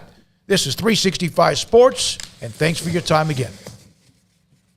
Richard Carr, Buick GMC Cadillac. March means 23 years in the automotive business for Richard Carr. In those 23 years, Richard Carr has sold the best trucks and cars on the road. And like Richard Carr Motors, they have offered first-class vehicles you can trust. Richard Carr wants to thank Waco and Central Texas for their support over the years and looks forward to many more years to come. Right now, new GMC trucks and GMC Buick and Cadillac SUVs are coming. Richard Carr is seeing new vehicles arrive each week. It's time to get on their inbound vehicle list so you can get your new car or truck as they arrive. And for qualified buyers, you can buy a truck now and get 0% financing for 72 months on most GMC vehicles and Buick SUVs. And as summer vacation season approaches, remember that Richard Carr has 11 SUV models to choose from with dozens of trim options. They are a one-stop shop to find that perfect SUV for your needs, and they have cars starting at $24,000. So call now, come by now, or go online to find the perfect SUV for your family this summer. It's anniversary month at Richard Carr, so trust the good local people you can count on for 23 years in Central Texas. Proud Wacoans, proud Baylor Bears. Log on to richardcarr.com today. Call now or go see them now off Highway 6 at the Imperial exit. With so many companies and policies out there, it gets so confusing shopping for insurance, and I never know if I'm getting the policy that's right for me. Luckily, I met the team at the Niche Group Insurance Agency. With the Niche Group, you can go to one company and get access to coverage options from many insurance carriers, and you get to speak to a real person about your specific coverage needs. With the Niche Group, I know I'm getting the right coverage at the right price. If you need insurance, talk to the experts at the Niche Group at 1-800-258-8302. Do you or your kids get nervous about going to the dentist? Stonewood Dental, Dr. Steve Childress, he can help. I've spent a career taking care of patients who as children had bad experiences, and now they're adults that hate going to the dentist. If I get a kid at 3 years old and they come every 6 months and it's a happy experience, it's normal for them. Now they have an accident at 6 or 7 or 8 at school. Now they have a broken tooth or a trauma, and they have to come here. They're used to lights, they're used to water in their mouth, they're used to experience, they already trust us. It's amazing what we can do with that kid without it being a negative thing. But if I see a 6 or 7 or 8 year old that's never been to the dentist, and now they have a trauma or an unfortunate unexpected toothache, it's harder to do that for that kid and it not be somewhat of a negative experience. So bottom line is I try to teach kids and adults and teenagers and everybody the way I'd want my family treated, which is where it's a necessary part of life. You just take care of it. It doesn't have to be that big a deal. Learn more, stonewood-dental.com. One size fits all. That may be all right for an adjustable belt or cheap sunglasses, but when it comes to your financial needs, no one wants a one-size-fits-all strategy. Cam Heathcott, your Edward Jones financial advisor, knows that his most important goals are yours. That's why he takes the time to understand your needs, knowing you. That's how Edward Jones makes sense of investing. Cam Heathcott, covering Conroe and Houston, 936-756-7717 or cam.heathcott@edwardjones.com. Edward Jones, member SIPC. Let Camille Johnson Realtors guide you seamlessly through the process of buying your dream home or selling your current one. Commercial, farm and ranch, or residential, Camille Johnson Realtors can smoothly and successfully lead you through any transaction. With a team of 28 experienced agents who are excited about serving you, Camille Johnson Realtors services the entire greater Waco area. If you're in the market to buy or sell, contact Camille Johnson Realtors, 104 Midway Center in Woodway, or find them online at www.camillejohnson.com. Camille Johnson Realtors, elegant, charming, warm. Welcome home. Brad Boozer, Boozer's Jeweler, joins us on Sikkim 365 Radio. Boozer's Jewelers on the corner of Valley Mills and Lake Air Drive. It's a staple of the Waco economy. And you're about to approach this time of the year where you have the holidays, special gifts. It's not that you don't have that every single day. What are some of the things you have coming up? You know, we kind of call ourselves the wedding ring store. We do all of our own custom work in-house. I've got 2 expert jewelers on staff every day. We can make anything from scratch. We kind of pride ourselves, probably 9 out of 10 every engagement ring we do is actually made custom to what the customer wants. People look at that, oh my God, I can't afford it. I can't afford something like that. You've shown me examples that you could fit pretty much any budget. It doesn't cost any more to custom make something. You still have gold, you still have diamonds, and you still have labor. Best thing about a custom piece is if you have any old jewelry or heirloom jewelry or something passed down from a grandma or somebody, we can take that jewelry and use it towards your wedding ring for the sentimental value, and then you've got the product, and then it's just a little bit of labor and a little bit of design on your part of what you actually want. You want to know why they're successful? Brad Boozer, the owner of Boozer's Jewelers on the corner of Valley Mills and Lake Air in Waco. Welcome back to Sikkim 365 Radio. The Sikkim 365 Radio app is sponsored by Alan Samuels Dodge Chrysler Jeep Ram Fiat in Waco. Your friend in the car business at Loop 340 and east of 84. Come by. Let's be friends. All right, this is the chat room. YouTube 365 Sports from Lee. You heard it first. TCU upsets Texas. Iowa State will upset Tech. Kansas State wins tonight over West Virginia. Let's see here. Scotty B wanted to know why Paige Beckers wasn't on the list for Naismith. She didn't play for most of the year. She only played like 6 games, right? Great player. Won it last year, but just, part of the deal, you don't just get in because you're named because of who you did last year, and she just didn't play enough, and there are some really good players on that list. Also, from Lee, win 1, likely a top seed.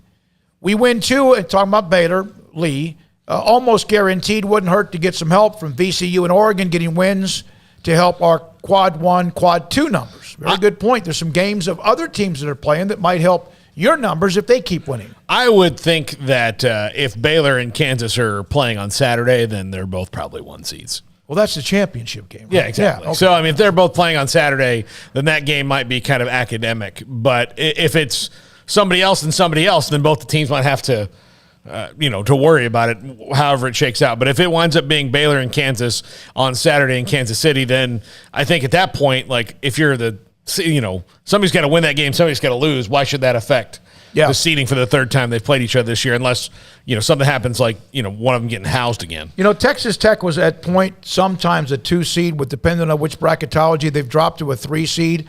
You wonder if they run the table in Kansas City if they can get up to the 2 seed line. That's one to think about too. I don't know, because they ended up 12-6 in the conference. From Chris, if I'm sending a kid to college, having a coach like Mike Boynton generally loves his kids. My number 1 requirement, this guy seems to be trustworthy. Daniel, Mike Boynton is my favorite Big 12 coach other than Scott Drew, of course, due to his response to the NCAA. Keep it up, coach.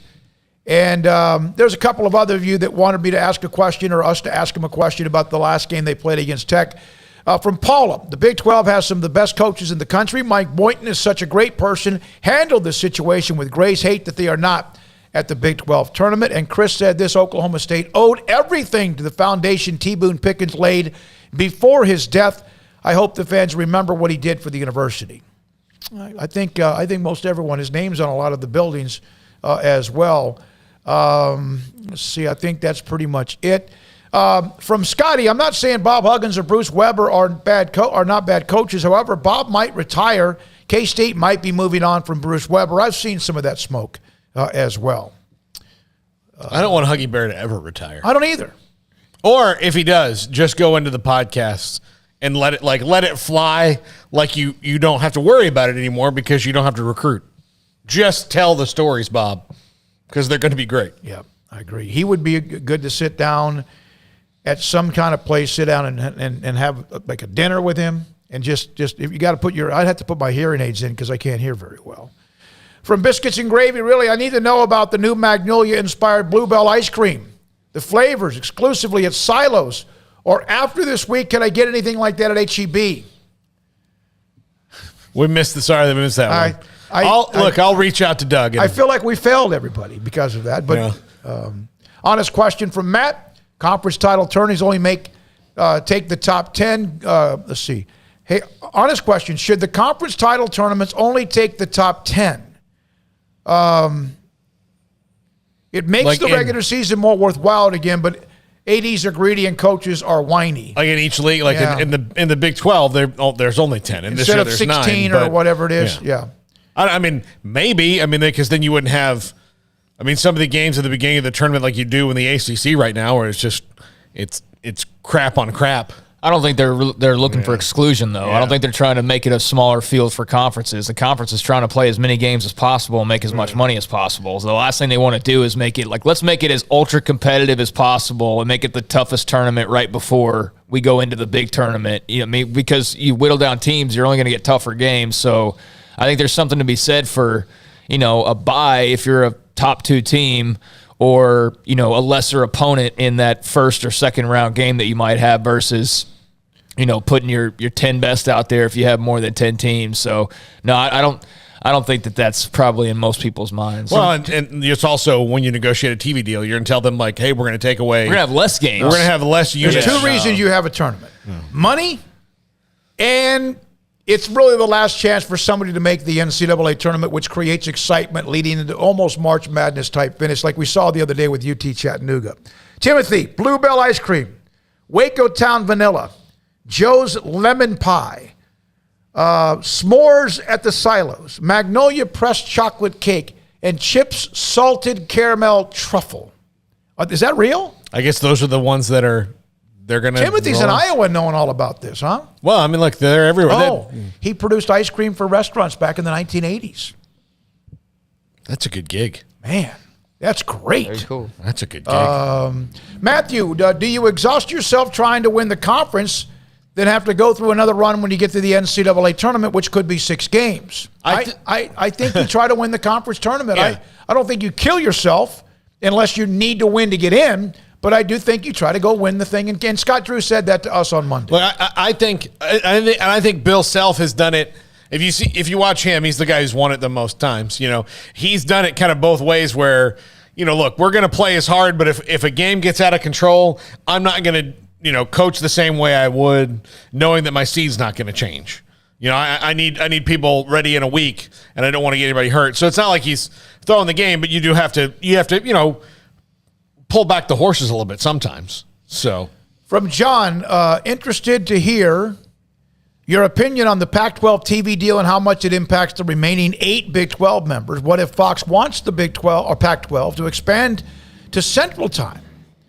We'll now see how loyal the 8 Big 12 members are. John, I think they're Big not going 12 anywhere. Is like locked for one, in, yeah, they're not and going they're anywhere. adding teams. They're not leaving. I know that always seems to be and I don't know how many teams in the Big 12 are really matched philosophically, like-minded, or even in some cases other ways with the Pac-12 anyway. I know I've heard that I'm not so sure it wouldn't be the opposite. Look, that presupposes that the Big 12 is inherently a weaker league than the Pac-12 is, which I don't think that you could make a strong argument really for. I mean, you can make that they are not better in basketball or in football. Those are the two money-making sports, and the Big 12 is clearly better in both. I mean, I know Lincoln Riley's at USC now, but actually, coach a game first. They are not better than the Big 12 in football or basketball. And I mean, and I'm just stronger on the business side now as well, because the Pacific time zone has presented them problems. John even mentions it in one of his later messages that 9 a.m. kicks are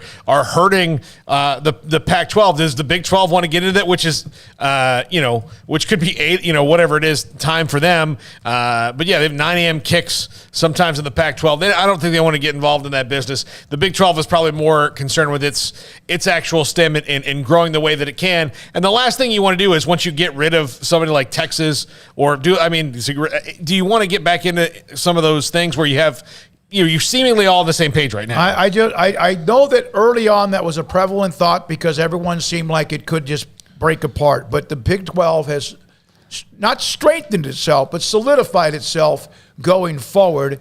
And the Pac-12's TV deal is a mess. And Kliavkoff, remember, he came in on a big white horse, and now all of a sudden you don't even hear about them. I think he realized there's more problems in the Pac-12 than just the TV deal, but also how many of them really want to get along. Well, if they also were strong, they would need to have made this little BS partnership with the ACC and Big Ten, which is really nothing anymore. But it was just about the Big Ten getting what they wanted.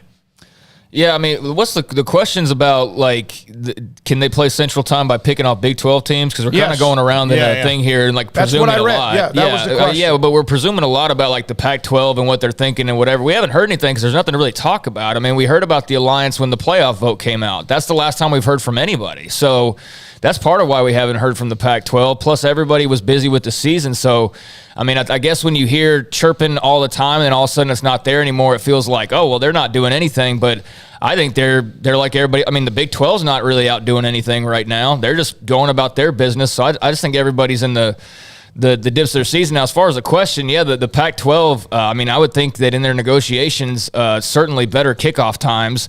Y'all bring up 9 a.m. kickoff times, but how about watching a game till 2 o'clock in the morning? Mm-hmm. I mean, that's, who's watching Utah, Oregon State at 11 o'clock at night other than diehard college football fans? You're not getting the average person, flipping through channels probably watching those games very often. But I don't think that they're in line like the other conferences are for some mega massive deal. I am very curious with them going ahead of the Big 12, how much they could perhaps affect the Big 12. But in terms of getting more central time zone games by plucking Big 12 teams, which is, I think, that was kind of what that was saying. Yeah, they didn't go through all the last year just to turn around and try to leave again. They secured themselves rather than made it weaker. I think you'd be hearing a lot about teams still looking around if there wasn't a sense that the Big 12 has kind of finally steadied itself. So if they're going to get central time zone kickoffs, they're going to have to play some Big 12 teams, or they're going to have to negotiate that into their contract. But I don't think it's going to come by adding Big 12 members. No way. I think if the Pac-12 TV deal, the network that they have, doesn't get much better when they redo it, then I think you're going to see the Pac-12. I'm not going to be one of those, hey, don't sit there and talk about how wobbly this conference is or that conference is. I'm not saying the Pac-12 is wobbly at all. What I am saying, though, is if their Pac-12 network deal doesn't improve in a lot of different ways, and they don't find a way to make that better, then you might see some start to get a little bit antsy. But I don't want them to break up. I don't want the Big Ten to break up. I don't want anyone. I want it to, let's have some stability, although that's almost impossible to ask for anymore. I mean, I get what you're saying, but they're about to sign a contract. So if they're unhappy with it, they're not going anywhere for 10 years. So, I mean, you either are happy with it or you better make a move before that happens, which I don't think that there's maybe too many, levers that you can just pull to make that, an overnight type of thing, because there's so much written into those contracts. But I mean, you're getting ready to sign a deal here in the next couple of years, and once you sign that, you're locked in. And that's not going to be a 3 or 4 year deal. We see these conference deals; they're 12-year deals, So I think the time to move was this past year. And if you didn't move or didn't indicate that you were going to move, then you're probably where you are for a while now, because all these contracts are about to get scooped up. And it will be interesting to see the side effects of what could happen if maybe the Big 12's number or Pac-12's number comes in lower than expected, and what ramifications that could have, but I don't see how, and maybe I'm completely missing something. Like if you're Colorado and this next Pac-12 deal comes up and you're not really satisfied with it, like, well, first of all, you don't have a lot of weight to throw around, so it might not even matter what you think, but what are your options? I mean, what else are you going to do? You're kind of stuck. So, yeah, I mean, maybe it creates some more movement, but I don't know. I kind of feel like the movement sort of happened at this point. Yeah, and I think the Pac-12 needed that scheduling alliance more than the ACC or the Big Ten did, because the Big Ten doesn't need anything from anybody. Exactly. I mean, they really don't. Yeah, I mean the Big Ten can go, like, they can get a couple of marquee games wherever they want, whenever they want to flower up their schedule without the alliance. The Pac-12 needs to convince you, yes, you want to play Arizona, Michigan, you want to do that. Like, well, John, yeah. That's what they need. So, John Joe, question from him, or the comment from him: the Pacific time zone's a killer. Pac-12 knows it. They need the Big Ten, and the Big Ten knows it. So that puts the Big Ten in a power position. Also from Daniel, conferences don't care about TV markets when looking to expand. If they did, the Big 12 would have gone after Loyola Chicago and Fordham.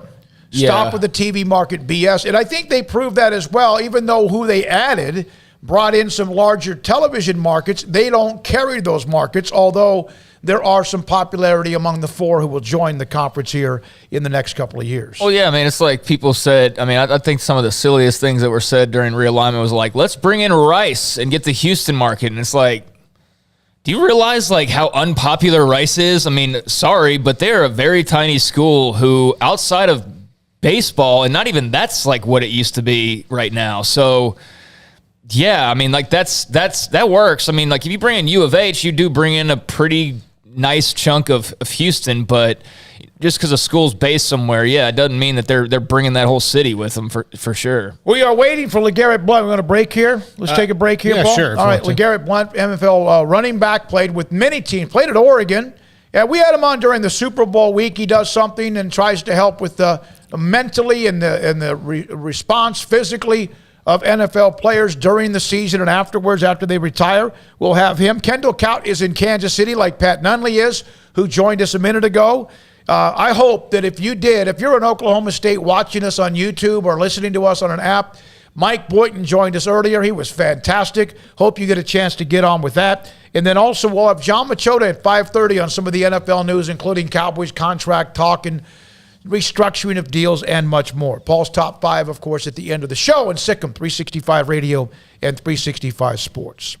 Petty Clinic, lowt.com. Dr. Kent Petty, who I had a text with him earlier today. He's in Florida with the family enjoying spring break. Good for him. Dr. Kent Petty and his staff can help you become the high-performance man that you want to be. And as you get older, maybe you used to be, and just saying things change.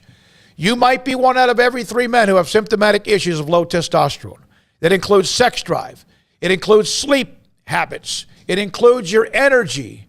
And if any of those are just a little off, it could be your testosterone. So why not get your blood work, and why not let Dr. Petty look at the results, and why not, if in fact your testosterone is too low, allow him to give you the option of a program to increase your testosterone levels to help take care of any of those 3 symptoms you might have. It's that easy. Go online, pettycliniclowt.com, and email and phone number. Contact them. Tell them I sent you. They'll set up an appointment with a discounted lab work, and then look at the results, and after that, let him make the decisions and help you also make your decisions. pettycliniclowt.com. From the first workout to the last practice, sports is an incredible and rewarding challenge. Hi, this is Dan Ingham with the First National Bank of Central Texas, and we're proud to support each athlete, every parent, and our educators.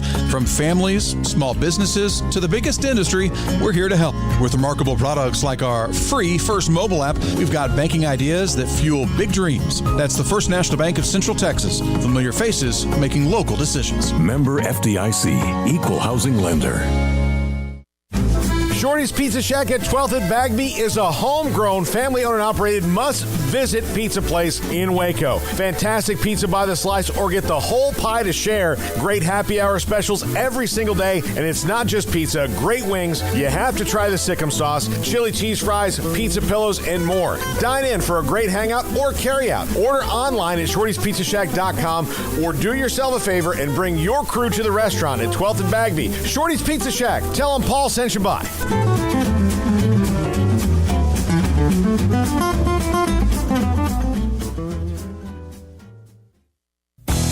Three Nations Brewing Company has 16 different beers on draft with a new beer every Friday. It also offers 2 air-conditioned tap rooms, a large indoor beer hall, a second-floor mezzanine offering a great overview of the brewing company and equipment and patio where you can relax under the shade. Plus, you can now experience the new Three Nations Beer Garden Grill on our shaded patio with socially distanced seating for your enjoyment. Grab a cold beer and enjoy a bite from our freshly prepared and delicious menu. Street tacos, quesadillas, freshly cooked burgers and dogs, and veggie burgers too. State Fair tornado fries, nachos, and so much more, all prepared and cooked on site. So come visit the award-winning Three Nations Brewing Company on East Vandergrift off I-35 in Carrollton. Cars priced right both day and night. At Richard Car in Texas. Trucks built for you, red, white, and blue. At Richard Car in Texas.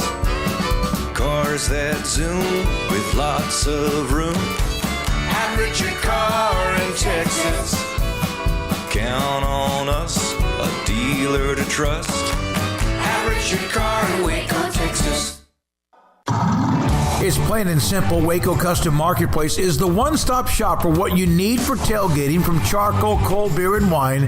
And, of course, customize your order with brisket, tri-tip, sausage, wings, smoked pork tenderloin, country-style or pork spare ribs, marinated beef and chicken fajita meat, ground beef and chili, meat, hot dogs, and burgers, buns, seasoning, sauces, chips.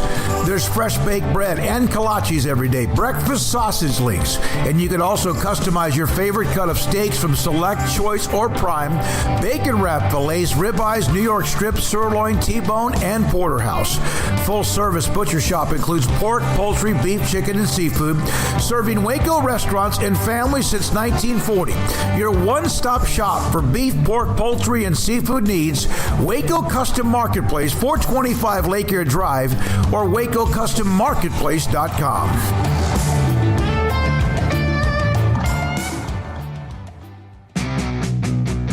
Welcome back to Sikkim 365 Radio. Have you subscribed to our YouTube channel? Search 365 Sports on YouTube. Here we go, Sikkim 365 Radio. Man, I love it. Thank you for all the text chats today on many things. From Biscuits and Gravy, Jason, I think the existing schools, talking to Jason Kramer, who's a big Pac-12 fan, I think the existing schools would never allow those schools in due to prestige. And Fresno is in the Big 12 in equestrian. So there's that as well with some of the chat room conversation. We're now joined by former NFL and Oregon running back Legarrette Blount on Sikkim 365 Radio and 365 Sports. Legarrette, we had you on during the Super Bowl, and again, we appreciate your time today. Before we get to some things that you are passionate about and what you want to also promote, what are your thoughts about some of the notes in the NFL yesterday with Russell Wilson to Denver, Aaron Rodgers' big deal, and just your thoughts about what you've seen? Man, it is nuts to say the least. I mean, dang, where you signed 4 years, $200 million, that is, man, that's unbelievable. I mean, and you can't say that about a lot of things in the NFL. So, and as far as Russell going to Denver, I got bittersweet feelings for that, because I thought Russ was going to be a lifer with the Seahawks. I don't know what happened there. You know, I don't know if it's because they didn't go get him a line or whatever.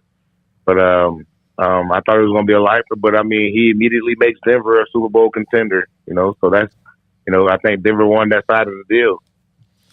Legarrette, you played in 3 different Super Bowl or a 3-time Super Bowl champion. How does that inform you when you watch games, knowing what it takes for teams to get there, and then watching the offseason and moves that people make to try to get to a Super Bowl? I mean, it's pretty cool, I guess, to watch. I mean, but as far as being involved in it, I mean, and seeing it, formulate. I mean, you got to have. I mean, I know it's a Super Bowl every year, and everybody always thinks that they know what teams are going to get there and what teams aren't, but we don't know because you got to deal with injury aspect of it. You got what guys are going to show up and give you what you think they're going to give you. It's a lot of everything has to align perfectly in order for you to win the Super Bowl. Fortunately for me, it has 3 times. But it has to line up perfectly. Legarrette Blount with a Sikkim 365 radio, and I mean you would know that the way games came down to crazy, right? Like an inch or two, a play or two, a catch or two, a miss or two. Right. The exhilaration, or what they call it, the thrill of victory, the agony of defeat. Yes, exactly. and trust me, man, that agony of defeat hurts more than the thrill of victory. So when people say I hate losing more than I like winning, I can fully relate to that. So is there a specific loss that is still to you, whether at Oregon and or in the NFL, is the one that hits you the most? I say one that probably hit me the most. I think when I was with the Buccaneers, my first year, I think I had an opportunity to go to either win or take the game into overtime against the Falcons. I think it was probably on like the 2 or 3 yard line. I don't remember exactly. And I got stopped, and I'll never forget that. I'll never forget that game. I mean, I played good, but at the end of the day, I'll never forget that game. And I wish I could get that one back, because at the end of the season, if we would have won that one, we would have been a playoff team. We went 10-6. Legarrette, I think people may not be, they may be familiar with your story from Oregon on to the NFL, but the pre-Oregon story, look, I went to school at FSU, so I know where Perry, Florida is. I think a lot of people don't know where Perry is. I mean, it's a small town, a little bit south of Tallahassee. Not many people know Taylor County. You didn't, people didn't know about you. You had to go to community college in Scuba, Mississippi. How much does that, reflect on your life now when you look back on your NFL career, about how you had to build up from nobody knowing where Perry was and where to find Legarrette Blount? Man, it always stays. It always stays with me. You know what I'm saying? It always puts a chip on my shoulder in everything I do, because I do feel like, coming from the area that I came from and coming from such a small place, and you can attest to this because you know where it is. You've probably driven through there. The whole 4 or 5 miles of length it is.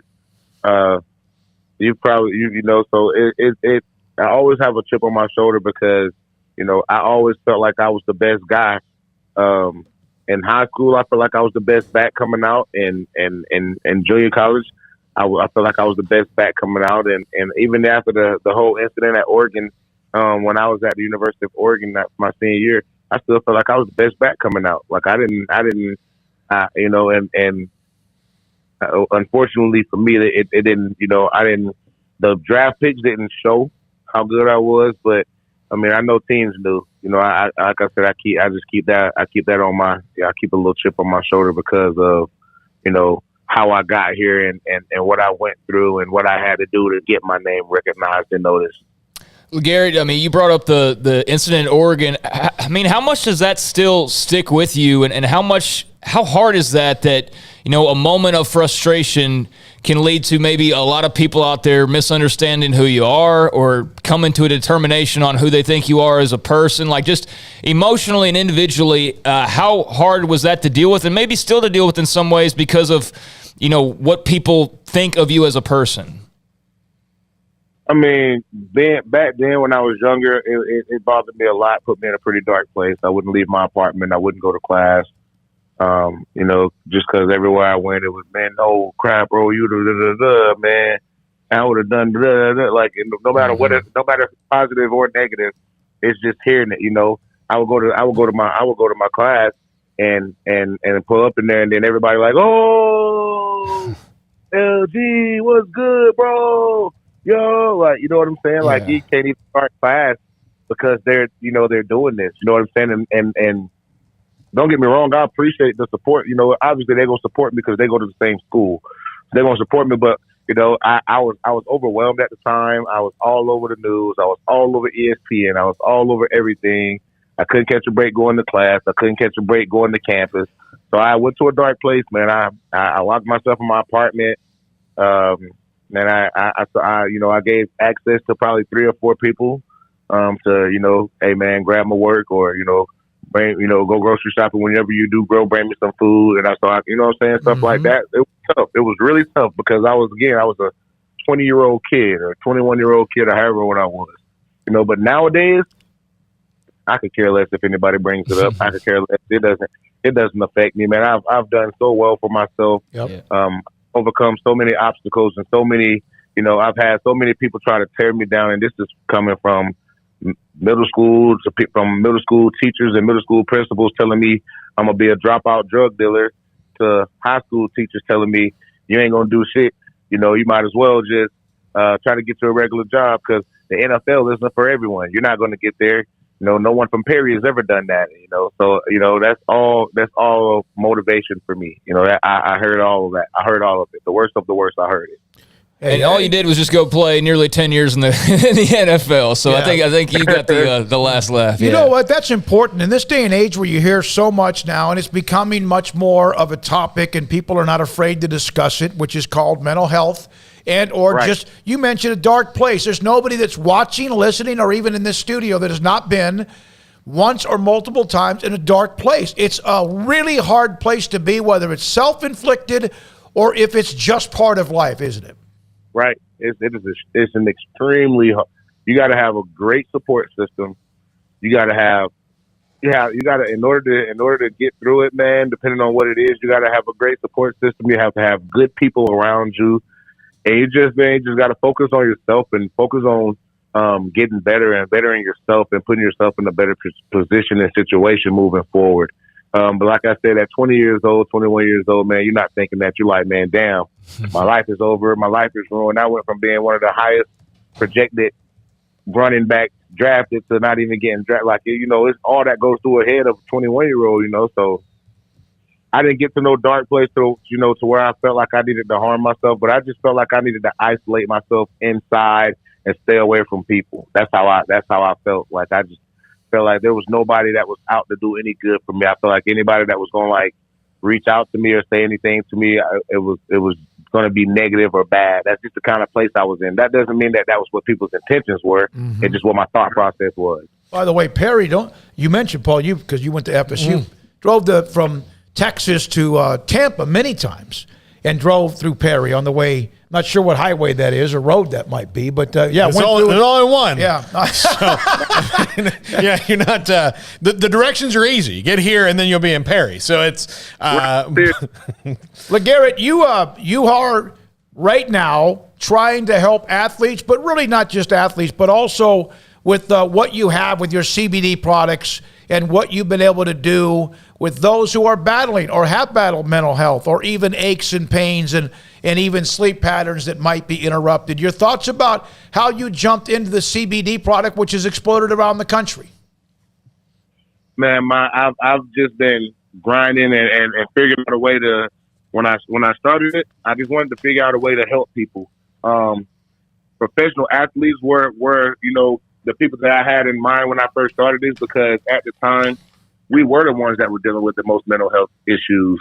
We were the ones that were, having problems sleeping, or, either having problems falling asleep or having problems staying asleep or whatever the case may be. And we were the ones that are having, anxiety attacks or freaking out or, this, that, and the other. So this was a product that I did start for professional athletes, NFL guy specific, but that's not what it's limited to. So I just want to make that clear. This is not limited to professional athletes. This is for, like you said, this is for a stay-at-home mom. This is for a construction worker. This is for an independent contractor. This is for a registered nurse, a doctor, whoever is dealing with any kind of discomfort or pain. This is for all of you guys. And as far as, as far as the mental health aspect of it, these anxiety drops are second to none. My 14-year-old daughter, she won't leave the house without them. She won't go to bed without taking her gummy. Me, I've always kind of had a problem with sleeping. These are a tremendous help for me. I'm a big guy, so I was never one of those. I did when I was in the league early on, but I slowly started figuring out, like, man, this isn't gonna be like good for me in the long run. In 10 years from now, my kidneys might fail, my liver might, fail. These pills aren't the right way, and this is no knock against the NFL or anything. I love the league. I would love to work with them and help them in this aspect and in this space. But at the end of the day, if you go to a trainer or someone in the league and say, hey, my back tight, my knee hurting, they're gonna rub it out and then they're gonna give you 2 pain pills. Here you go. Or if you're dealing with anxiety, they're gonna give you some kind of anxiety pill. Or if you're dealing with sleep, they're gonna give you a sleeping pill. So all of these things are that's 3 different things. That's 3 different pills for all these things that I'm explaining. And the difference in what I'm doing and what in the pills is, what I'm doing is all natural. It's all 100% organic and natural. It's 100% THC free. It's a CBD isolate. This is the healthiest way that you can deal with any of those issues that you're dealing with. This is 100% the healthiest way to deal with these issues. I want to put the website, and Craig got a follow-up website, lgsfeelgood.com. Instagram, same thing. And then Facebook, LG's Feel Good. So if you want to go online, Paul, I think you're searching through it right now. Yeah. No, right now for Legarrette Blount and LG's Feel Good, standing up for athletes. Craig? Legarrette, if you were still in college, you could, legally pitch CBD pills and make some money off of it with name, image, and likeness now. I was curious your thoughts as somebody who was a big star in college, and I would imagine would have had a lot of Oregon companies, wanting to do business with you. What are your thoughts on college players now having these name, image, likeness deals and kind of a bit more freedom in that regard? I'm all for it, man. I ain't gonna lie, man. I've been waiting for this to happen for a long time because I do feel like college athletes get taken advantage of. I do feel like they get used to sell like tickets. You know what I'm saying? And I mean, come on, let's just be honest. You go into these campus stores and stuff, and you see a jersey that say number 5, and you go to USC. I mean, it ain't got Reggie Bush's name on the back, but we know whose jersey that is. Yeah. You know what I'm saying? Yeah. They're making money off of stuff like that. Like, how and now it's legal for people to make money off of stuff, and I just don't think that.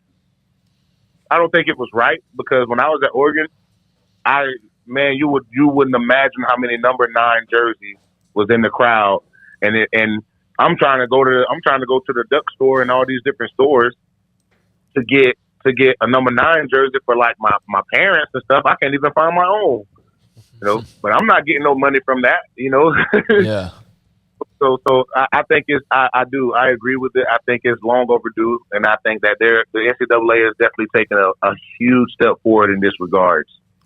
Legarrette, we've had some great guests on today, and eye-opening things that are mentioned, and sometimes always my favorite, are the ones that dig down into the human life and human interest and people who come back and things like that. And we appreciate you. Not saying you had to come back, but you did have to battle some things. And in this day and age of social media and the way that can just blow somebody up, whether it's because of anything you might do, I can't even imagine.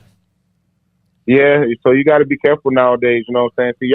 Y'all old heads. So, y'all ain't, social media ain't going to hurt y'all. Worst thing they're going to get y'all doing is drinking a beer at the bar or something. Yeah, I know. Well, The youngest of all of us is 34. Yeah, no, we are old heads, man. Yeah. Hey, Legarrette, thank you. Appreciate your time and what you do. Again, it's lgsfeelgood.com. 3-time Super Bowl champion, Oregon star running back Legarrette Blount. Appreciate your time. Thank you, guys, man. It's always a pleasure, man. I appreciate you guys having me on, man, anytime. Yes, sir. I love the story, Paul. Great that you brought it up from Perry and what he did. He went junior college in Mississippi, then became a star at Oregon. Yes, he had to deal with the punch. Yeah. And that was something that could have just crushed a lot of people. Almost, it did crush him for a while. Let me tell you. So there was a girl, Jennifer, that lived on my floor my freshman year and worked at the dorm. She was from Perry. She had this real thick Southern accent. And in Florida, you don't really get Southern accents all that much. You know, in that part of Florida, maybe you do a little bit because there's Georgia and Alabama that creeps in. But, we used to call her. Her nickname was Perry. And one weekend she goes, why don't you guys come down? We're having a big party. And we drove down to Perry. And it was somebody's birthday. And it was a blast. But it's not a 1 stoplight town. But I'll tell you, it's not a 4 stoplight town. Yeah, it's not. I can't remember that road, but if you get on the wrong one, it could take you forever. Yeah, I mean, it's in the middle of the woods essentially, and it's a small town, and it is even somebody as good as Legarrette wound up being, and he had to go to community college in Mississippi to prove it. East Mississippi Community College, which people know about. I guess they're the show, right? That was the show. The Last Chance U. I think that's the one. Maybe it was. But yeah, I mean, he had to go there, but people don't just go and find you in towns like Perry. Yeah, but if you're talented enough, yeah, they're going to find you. And maybe not at Perry, but they found a junior college found him, and then someone found him at a junior college. That's what I always think. Yeah. And he was. Think about a guy who, just that close to Florida State, all there, that wound up being that good and going to Oregon. That's a whiff on their parts. He was good enough to play at every one of those places. When we come back, Kendall Kaut in Kansas City wrote a really nice feature today on SicEm365.com on Baylor All-American point guard James Akinjo. His thoughts about that and more. Yes. I just wanted to mention Darian Gillette from Marlin. Yeah, he just posted he got a Miami offer, and I don't update every offer this kid gets, but if you realize, speaking of tiny towns, how tiny Marlin, Texas is, and the fact that they've got a kid not only who signed with Texas last year, right? Or he signed last year, but you got a kid like Darian Gillette who's picking up the biggest of the big offers. I mean, he's got Bama, he's got like all of them, and he's still racking up more. But yeah, he just happened to post a Miami offer right as you were saying that, and I highly doubt many Miami coaches have been to tiny Marlin, Texas all that often. No. But there was a guy named Jeremy Sanders who played there back about a decade or so ago, maybe even longer, about 15 or so years ago. Perry, Florida has a population of 7,017. Marlin, Texas has a population, Craig, it's amazing you brought that up, of 5,967. Mm-hmm. That's as of the latest, I'm not sure if the latest census, so pretty close to it. You're right. When we come back, Kendall Kaut on James Akinjo, Baylor in the Big 12 tournament, SicEm 365 Radio and 365 Sports. Waco Custom Marketplace. Went by there yesterday.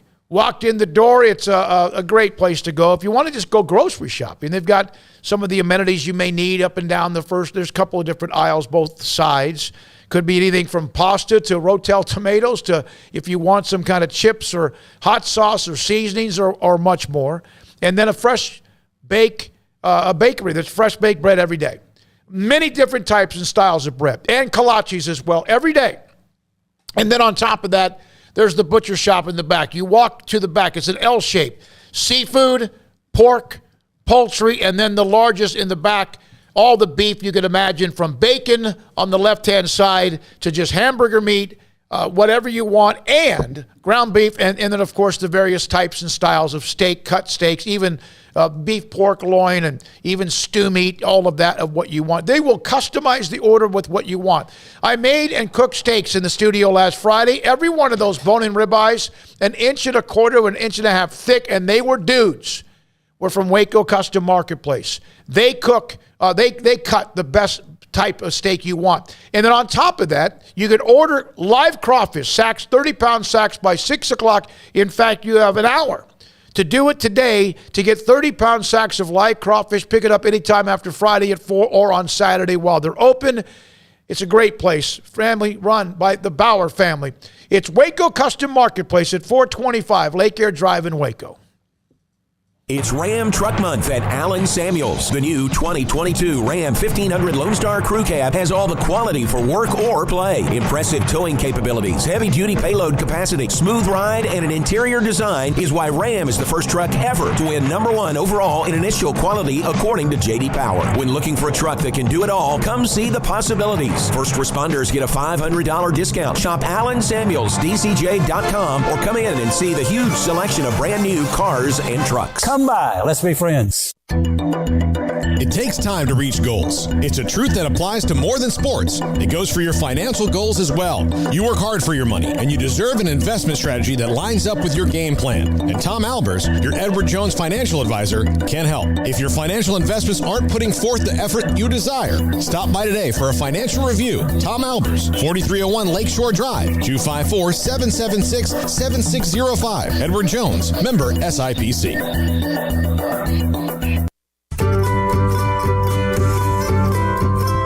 You want to know why Stonewood Dental is so successful? Listen to what happy customers have to say.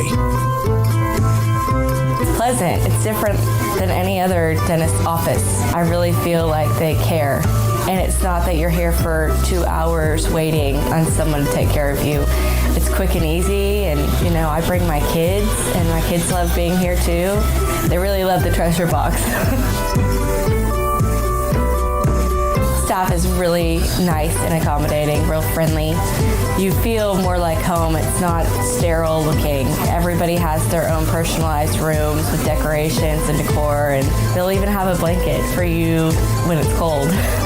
I've recommended people to actually come here, and they are patients now. I really love it here. It feels like family. Learn more, stonewood-dental.com.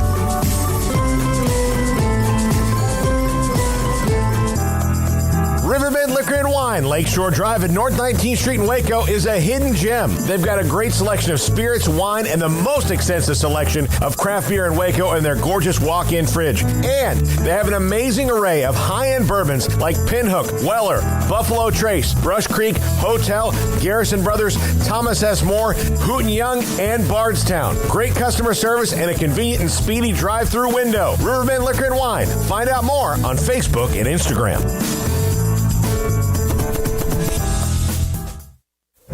Stepping into a new pair of boots is great, but stepping into the boots of a U.S. Army officer can also add confidence and leadership skills to your son or daughter's career path. There are more than 150 occupational specialties to help them find the best fit for their future. See all the things your son or daughter can achieve in our boots at GoArmy.com. U.S. Army Waco Recruiting Company, 254-598-8131 or 254-776-1543. With so many companies and policies out there, it gets so confusing shopping for insurance, and I never know if I'm getting the policy that's right for me. Luckily, I met the team at the Nitchie Group Insurance Agency. With the Nitchie Group, you can go to one company and get access to coverage options from many insurance carriers, and you get to speak to a real person about your specific coverage needs. With the Nitchie Group, I know I'm getting the right coverage at the right price. If you need insurance, talk to the experts at the Nitchie Group at 1-800-258-8302. Welcome back to Sikkim 365 Radio. Abram Smith with a good run. Look at Abram Smith. They were pinned at their own 5 after the Mac Brown punt, and he weaves his way past midfield. The 5 o'clock hour is sponsored by Edward Jones Investments with financial advisor Brad Wilson. Investing is time and experience back to you and your money during today's changing times. Edward Jones, making sense of investing. Now here's David Smoak, Paul Catalina, and Craig Smoak. Sikkim 365 Radio, 365 Sports. Kansas City tournament, Big 12 men's tournament starting tonight. West Virginia, Kansas State. Winner gets Kansas. Baylor, Oklahoma tomorrow evening in their opening round game for them. The quarterfinals. Kendall Kaut, Sikkim365.com college basketball writer. He joins us now on the show in this 5 o'clock hour. Wrote a story about James Akinjo. Deep look at Baylor's all Big 12 and All-American point guard as well. Kendall, how much fun did you have kind of digging in and talking to James? and just kind of getting a little bit to what floats his boat? Smokey, I enjoyed it. James is a lot different than Jarrett, Davion, Adam, those kind of guys, but different in a good way. Pretty hard to get him to open up about certain things, but then other things, he loved talking about his headband. He loved talking about his time in Oakland. So a little bit different challenge to talk to, but I think it's good to have people that kind of challenge you in different ways.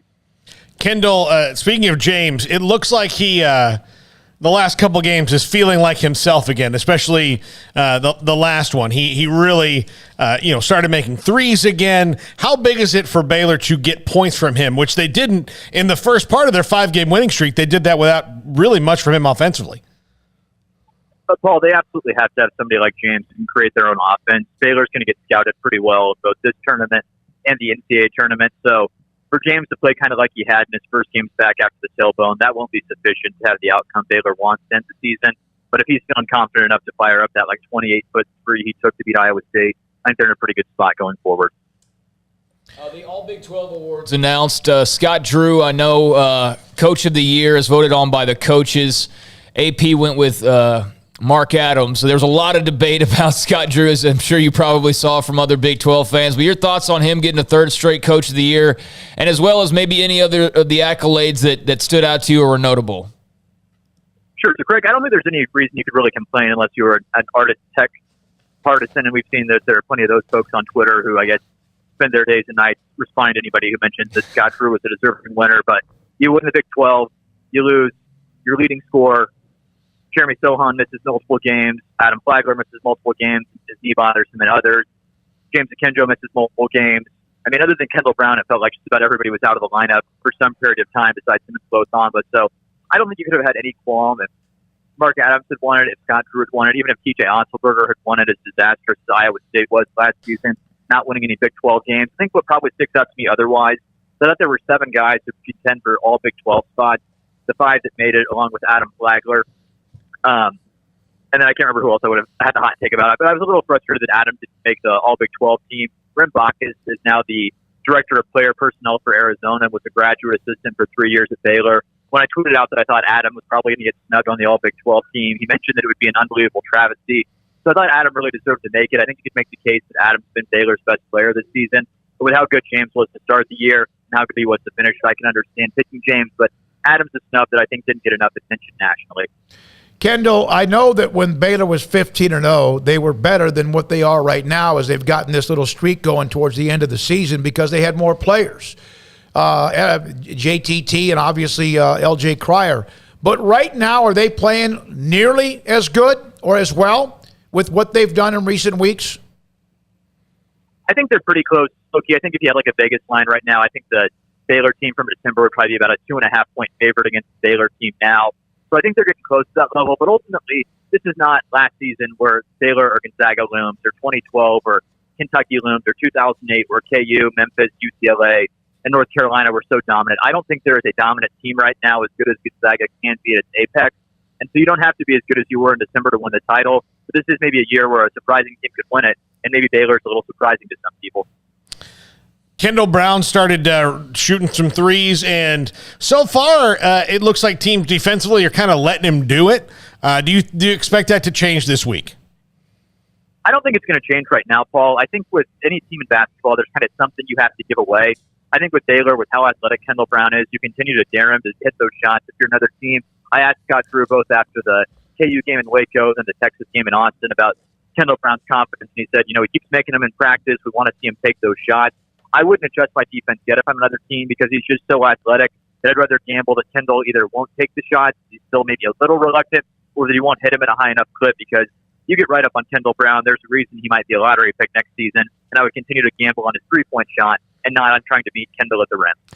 So LJ Cryer did not practice once again today. I don't think that comes as much of a surprise to anybody. Scott Drew said he's improving, but that he's going to remain a game-time decision throughout the rest of the year, basically. At this point, Kendall, are you pinning any hopes to LJ Cryer being available, or are you just kind of thinking about it as though he's just not going to be around as they move forward? Craig, I think it is possible LJ will play again this season. I kind of had the perspective of, you just shut him down because it's kind of weird to reinsert him again.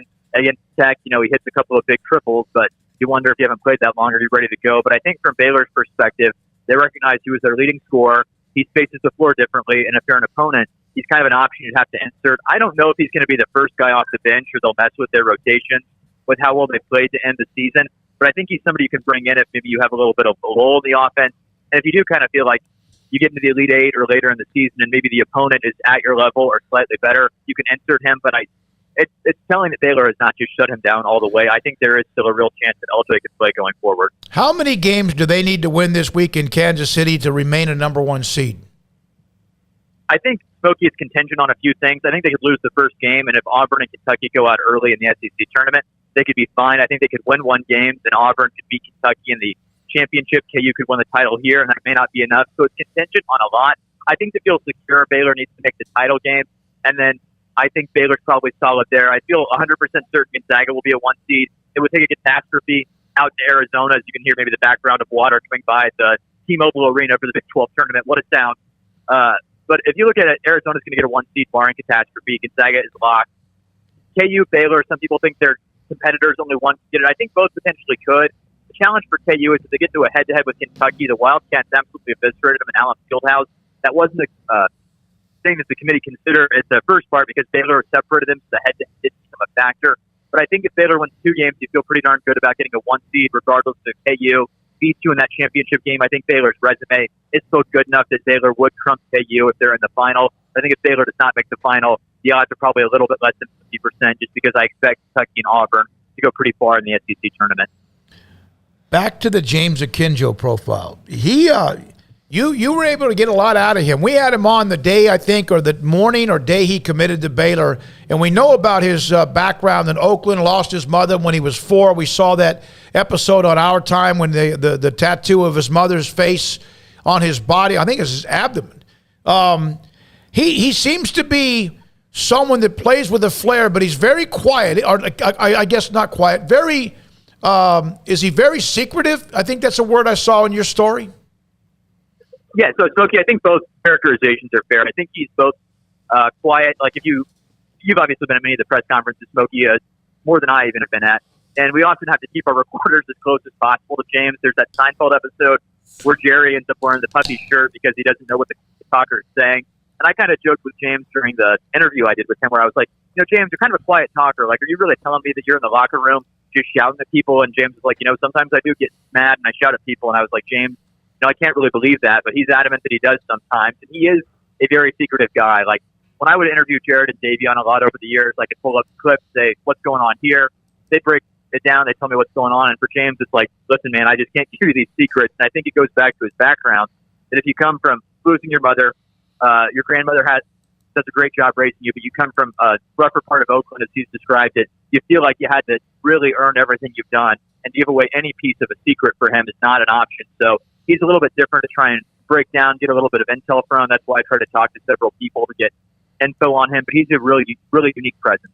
I don't know if I've seen a player that trusts himself in kind of out of control situations. And I mean that as a compliment as much as James Akinjo does.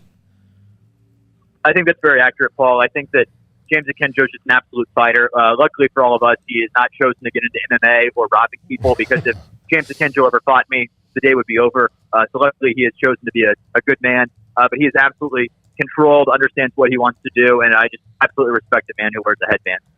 So, Kendall, I mean, the focus is on right now, obviously, but the other day I was just talking off air with Grayson a little bit, and we were talking about, there's a good chance that Baylor could lose a lot of what they've got right now. Because of the fact that even their younger players are NBA talents.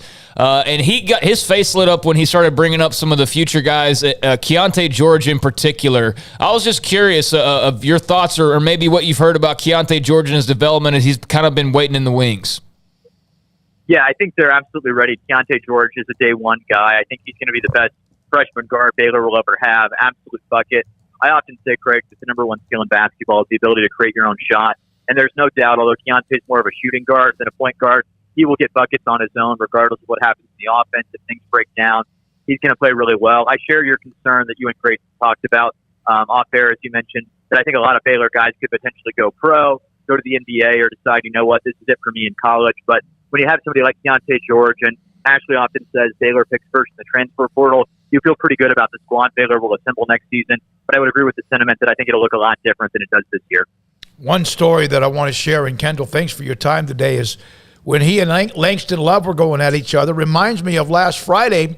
We had Tweety Carter on, and Tweety and King were practicing against the team on Thursday and Friday, and we were told that James Akinjo and Tweety, that was one hellacious matchup when they were practicing to make each one of them better. Yeah, and when you talk to these guys kind of about, hey, what do you do over the summer? That's really the time where a lot of them say that's where I developed into my best. Jonathan Chachua said that during the COVID period, he found a high school gym with some GAs and Davion Mitchell, and he would just work on the perimeter and say, I'm not going to get beat on the perimeter. I've got to be a better defender. That's where Matt Meyer, after he had gained a little bit of weight last summer from eating too much Long John Silver's, as he framed it, was able to lose the weight working out with Charlie Belton. So the summers are kind of a big time for Baylor, and that's where they really go at it. They really get kind of chippy with one another, and that's really, I think you really see the development kind of strength of the squad.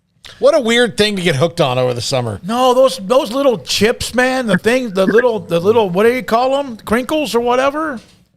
The parts of the frying stuff. What are those the little tiny, it's fat, right? It's basically, yes. But it's so good. That's what I would order extra whatever they called it. Kendall, when was the last time you had Long John Silver's?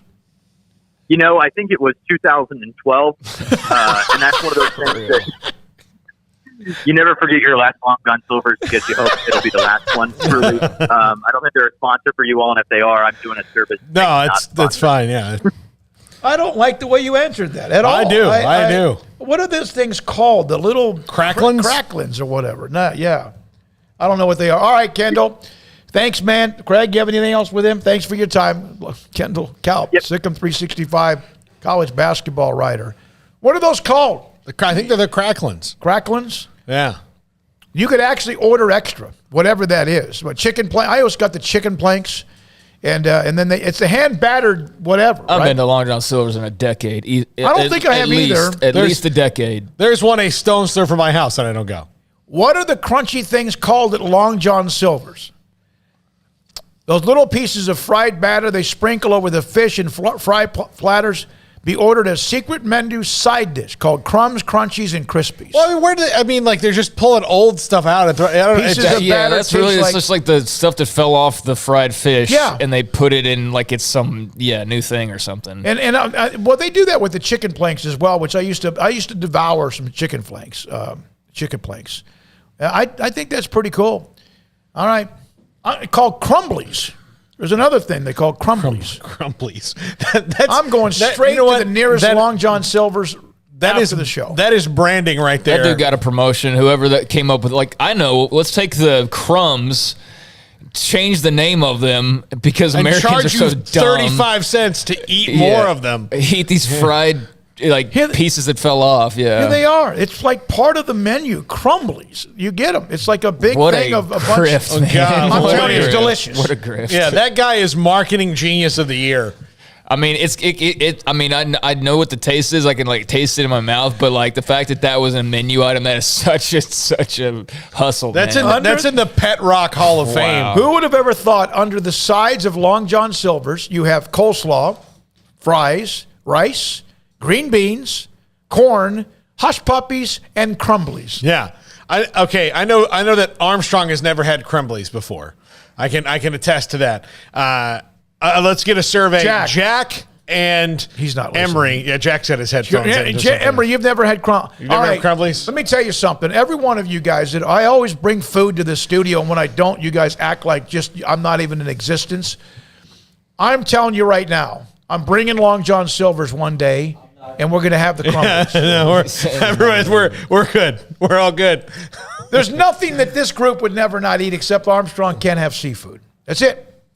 I can tell you. I guess Long John Silver's is off then for Armstrong. It's chicken planks. It's chicken planks. Yeah, but they fry it in the same stuff. Oh, that's different fry batter stuff. You think that Long John Silver's has that kind of discipline? Yeah. Yes, I do. I think they do. They've never been shut down before. All right, when we come back, John Machota will join us at the bottom of the hour, theathletic.com and the NFL and all the news, including today's. I would think if you're a Cowboys, Giants, and Eagles fan and you heard that Carson Wentz was traded to Washington, you went, okay, that keeps our division pretty bad. I love Washington. I hate how they've been. We'll figure out what happens with that. We'll get John his thoughts about the restructuring of contracts and much more. Sikkim 365 Radio and 365 Sports. Alan Samuels, Dodge Chrysler Jeep Ram Fiat, Loop 340 east of 84 in Waco. And the new dealer discounts are available, including shop for power, performance, and reliability. The 2022 Ram 1500 Lone Star Quad Cab with total values of $8,500, or get $3,000 in bonus cash and 2.9% financing for 72 months. First responders, an extra $500. The Jeep Grand Cherokee L and the Wagoneer, some of the newest styles, sure to deliver style, dependability, and a whole lot more for your family, including that 2022 Wagoneer Series 2, which I've driven, and 3. They're both fantastic. 2.9% for 72 months plus $1,500 in bonus cash. And it is the championship drive right now at Alan Samuels. Dodge Chrysler Jeep Ram Fiat inventory in stock today. The brands that win awards year after year, including Ram trucks, back-to-back Motor Trend Truck of the Year. Loop 340 east of 84 in Waco. Baylor University is where lights shine bright. So, let there be light. Let there be roommates and teammates, scholarship and championships. Let there be fresh starts and new traditions, fast friendships and lasting impacts. Let there be laughter. Let there be joy. Let there be light. Baylor University, where lights shine bright. Brad Boozer, Boozer's Jeweler, joins us on Sikkim 365 Radio. I've seen people walk in there. First of all, you have so much to show, whether necklaces, bracelets, rings. You have the watches. You have numerous great watches as well. You really have pretty much everything, don't you, when it comes to jewelry? That's correct. Kind of a one-stop shop and all. And the fact that we have the 2 jewelers on staff, the repairs we can do, the fixing of your jewelry, and the remaking of any jewelry has really set us apart from anybody else. You want to know why they're successful? Brad Boozer, the owner of Boozer's Jewelers on the corner of Valley Mills and Lake Air in Waco. Texas Farm Bureau Insurance has protected fellow Texans with auto, home, health, and life insurance since 1952. With more than 260,000 square miles of land and 27 million people, that's a lot to cover. Whether you're wrangling cattle or wrangling kids, we're proud to protect Texans in all Texan ways of life. Stop by and see our agents at one of our 3 McLennan County locations. Coverage and discounts are subject to qualifications and policy terms and may vary by situation. Did you know that 1 out of every 4 men have symptomatic low levels of testosterone and don't even know it?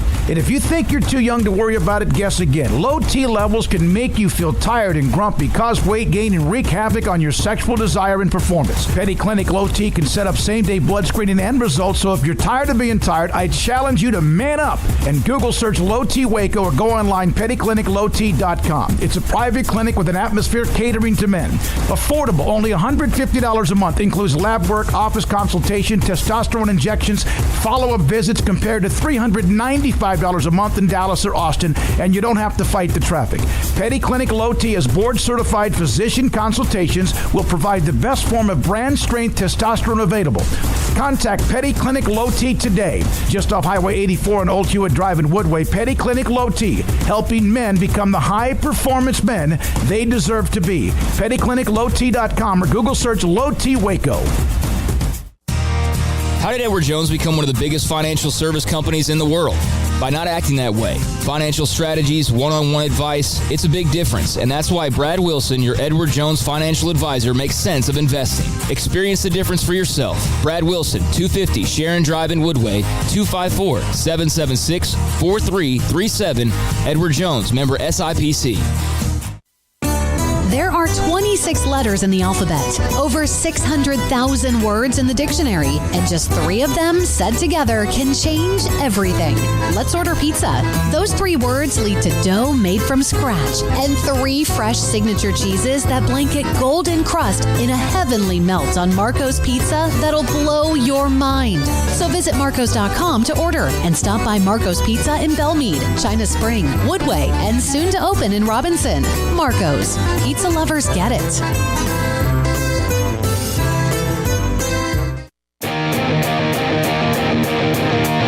Welcome back to Sikkim 365 Radio. It's time for our weekly segment with John Machota of The Athletic, brought to you by Pioneer Steel and Pipe, where customer service is their main focus, and best in metal, steel, and pipe for large or small projects, with 2 locations in Waco and Bryan. Family owned and operated since 1943. What a couple of days in the NFL yesterday, in particular, with the news about Aaron Rodgers, Russell Wilson, Cowboys restructuring deals, trying to do others. And then there was a day today, John Machota, theathletic.com, covers the Cowboys, Sikkim 365 Radio. When the news came down that Washington was going to pick up and trade for Carson Wentz, did that make the Giants, Eagles, and Cowboys smile? I mean, that had to with the epic collapse that the Colts had last year. Carson Wentz is the guy that the Colts, who I will tell you this right now, they're one of the best run organizations in the NFL, and they certainly expected to go a lot farther than that, at least make the playoffs. And for them to cut ties immediately like that, that speaks volumes. I mean, he was going back to work with his guy, Frank Reich, that was supposed to get him back on track of, when he was an MVP candidate in 2017. And for that not to work out, it really just shows you just how difficult it is to get a franchise quarterback. I mean, obviously Washington, the reports were out there that they wanted Russell Wilson. I mean, it's no secret Russell Wilson is a significantly better quarterback than Carson Wentz. So it's a significant drop-off, but that just shows you what we were talking about. If you don't have a franchise quarterback, you're going after guys like Carson Wentz. So, yeah, I think the NFC East remains in a situation where even with the moves the Cowboys are making that are going to make their roster on paper not as strong as it was last year, they still should win the NFC East. Yeah, John, the column that Zach Kiefer wrote on The Athletic about kind of the behind the scenes of it, it's pretty telling in that the Frank Reich's essentially like apologized to Chris Ballard for like, hey, I'm sorry, I didn't realize it was this bad. Yeah, that's the thing. Like, obviously Frank had to go to bat for him for them to make that move. But, I don't know how much better it would have been in Indianapolis if they would have had, I don't know, Jimmy Garoppolo or Jared Goff or maybe somebody else that's like kind of a middle to lower pack quarterback. So, but if you're Washington, it's like, I mean, I guess he's better than Taylor Heineke. I don't know. I mean, I was thinking if he is, I think it's by a lot. So, what makes this even more difficult is the fact of this draft is just so weak at quarterback. I mean, generally, in the draft, you're like, well, there's going to at least be 1 or 2 guys, maybe even 3, that if you can get up into the top 10, you can get a franchise quarterback there and hope to. And this draft just doesn't have that. I mean, there's just not really even a first-round type guy like that. So that just kind of forces your hand. And with Washington and what they have on defense and Terry McLaurin, like, they're kind of in a window right now where it's like, we're not for 5 years down the road. We think that we have a chance to win this division, make the playoffs right now, and potentially make a run. Just don't know that Carson Wentz is the guy to do that for him. Yeah, McLaurin, I feel like he's getting wasted. He's a great player. John, let's talk franchise tag. Dalton Schultz. How surprising or not surprising was that for you? Yeah, I mean, I guess it all depends on like when we would talk about it. If we were talking about it like 10 days ago, I would have been really surprised. But then going to the combine and finding out about, Blake Jarwin's hip injury and how serious that is. Because my whole belief is you let Dalton Schultz walk, you keep Jarwin, you have Jarwin, Sean McEwen, and then you draft somebody in maybe the 2nd or 3rd round. And now here you go. You're pretty solid there. Sign another veteran, Jeremy Sprinkle type guy to a really, low level 1-year deal. And you're good at that position.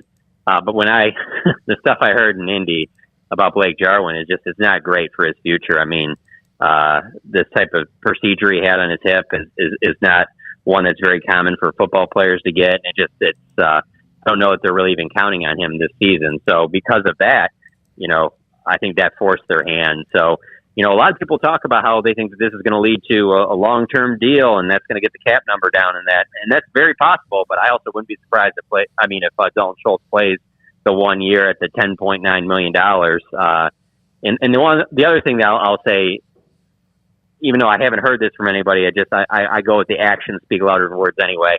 I don't think they do that move if it isn't something where Dak Prescott absolutely wants Dalton Schultz back. I mean, he's obviously Dalton Schultz and Dak have been on the same page these last 2 years, and I think it's a good bet that Dak went to bat and said, we really need to have guy back. You know, I know you guys are going to be making moves all over this offense and defense and that, but if you can bring back Schultz, that would really help things out because, you know, he's kind of Dak's safety blanket.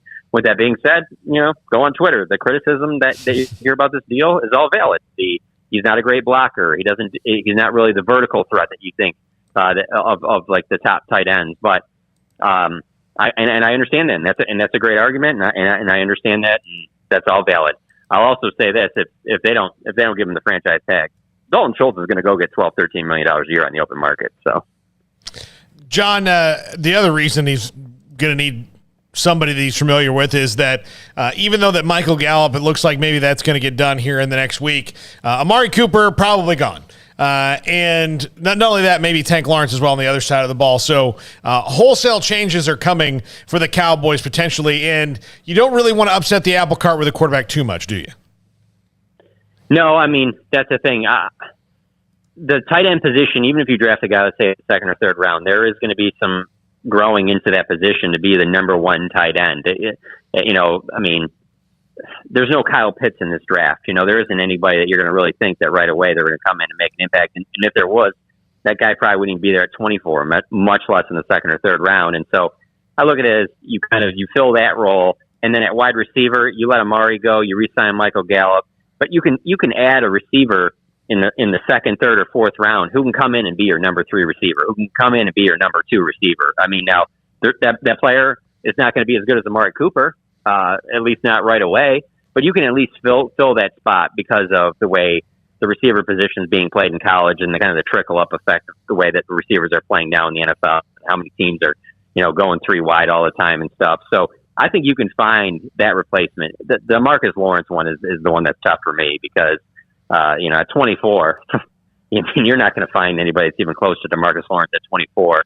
I don't see it happening. If you do, it'll be a guy that you draft and maybe he gets to DeMarcus Lawrence's level in like 2 years or something, but it ain't going to be anywhere near the level of DeMarcus Lawrence in year one. And to be honest with you, I think outside of maybe Kayvon Thibodeau and Aiden Hutchinson, I don't know that even if you had a top pick in this draft that you're going to get a guy that's going to be as productive as DeMarcus Lawrence in year one. So that'll be a big loss if they end up parting ways with him, which that seems to be the direction they're going.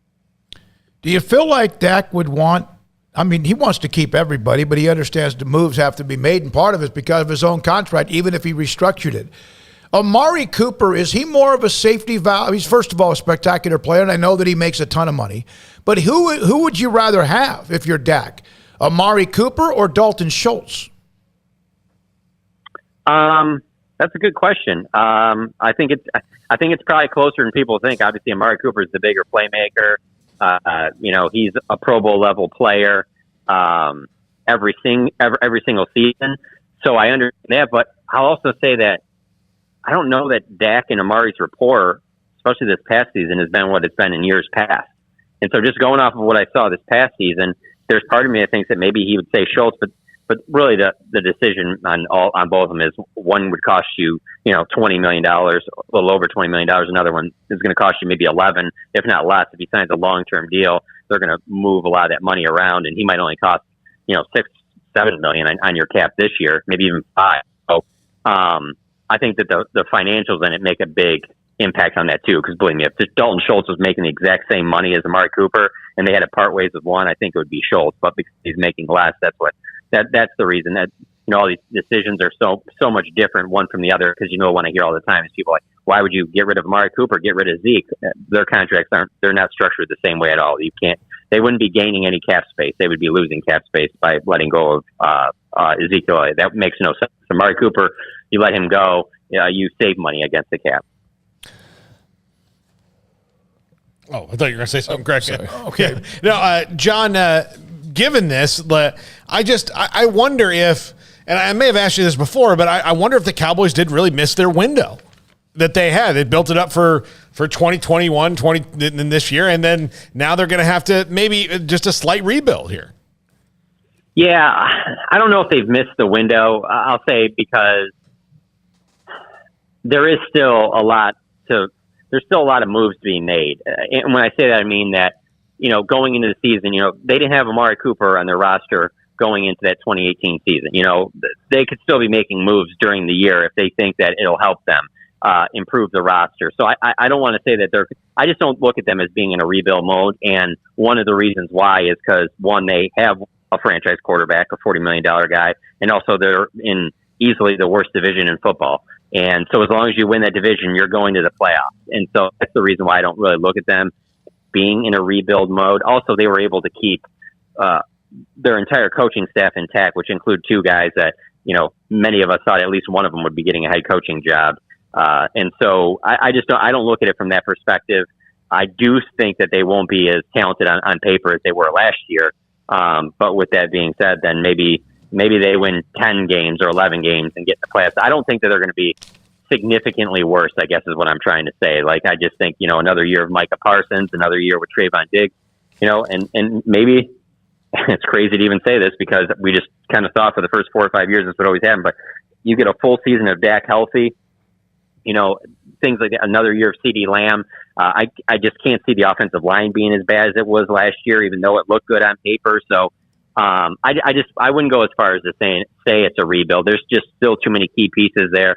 And I know there's still some quarterback cards to be played out there. Deshaun Watson's obviously one of them.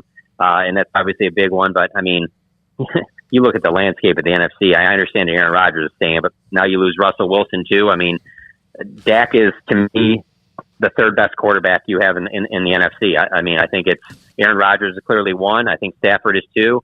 And then you got pretty much Dak, Kyler Murray right down there, 3-4 range. So because of that, I just think that you're going to be you should be in every game, and you should beat the teams in your division because you're still clearly better than they are on paper.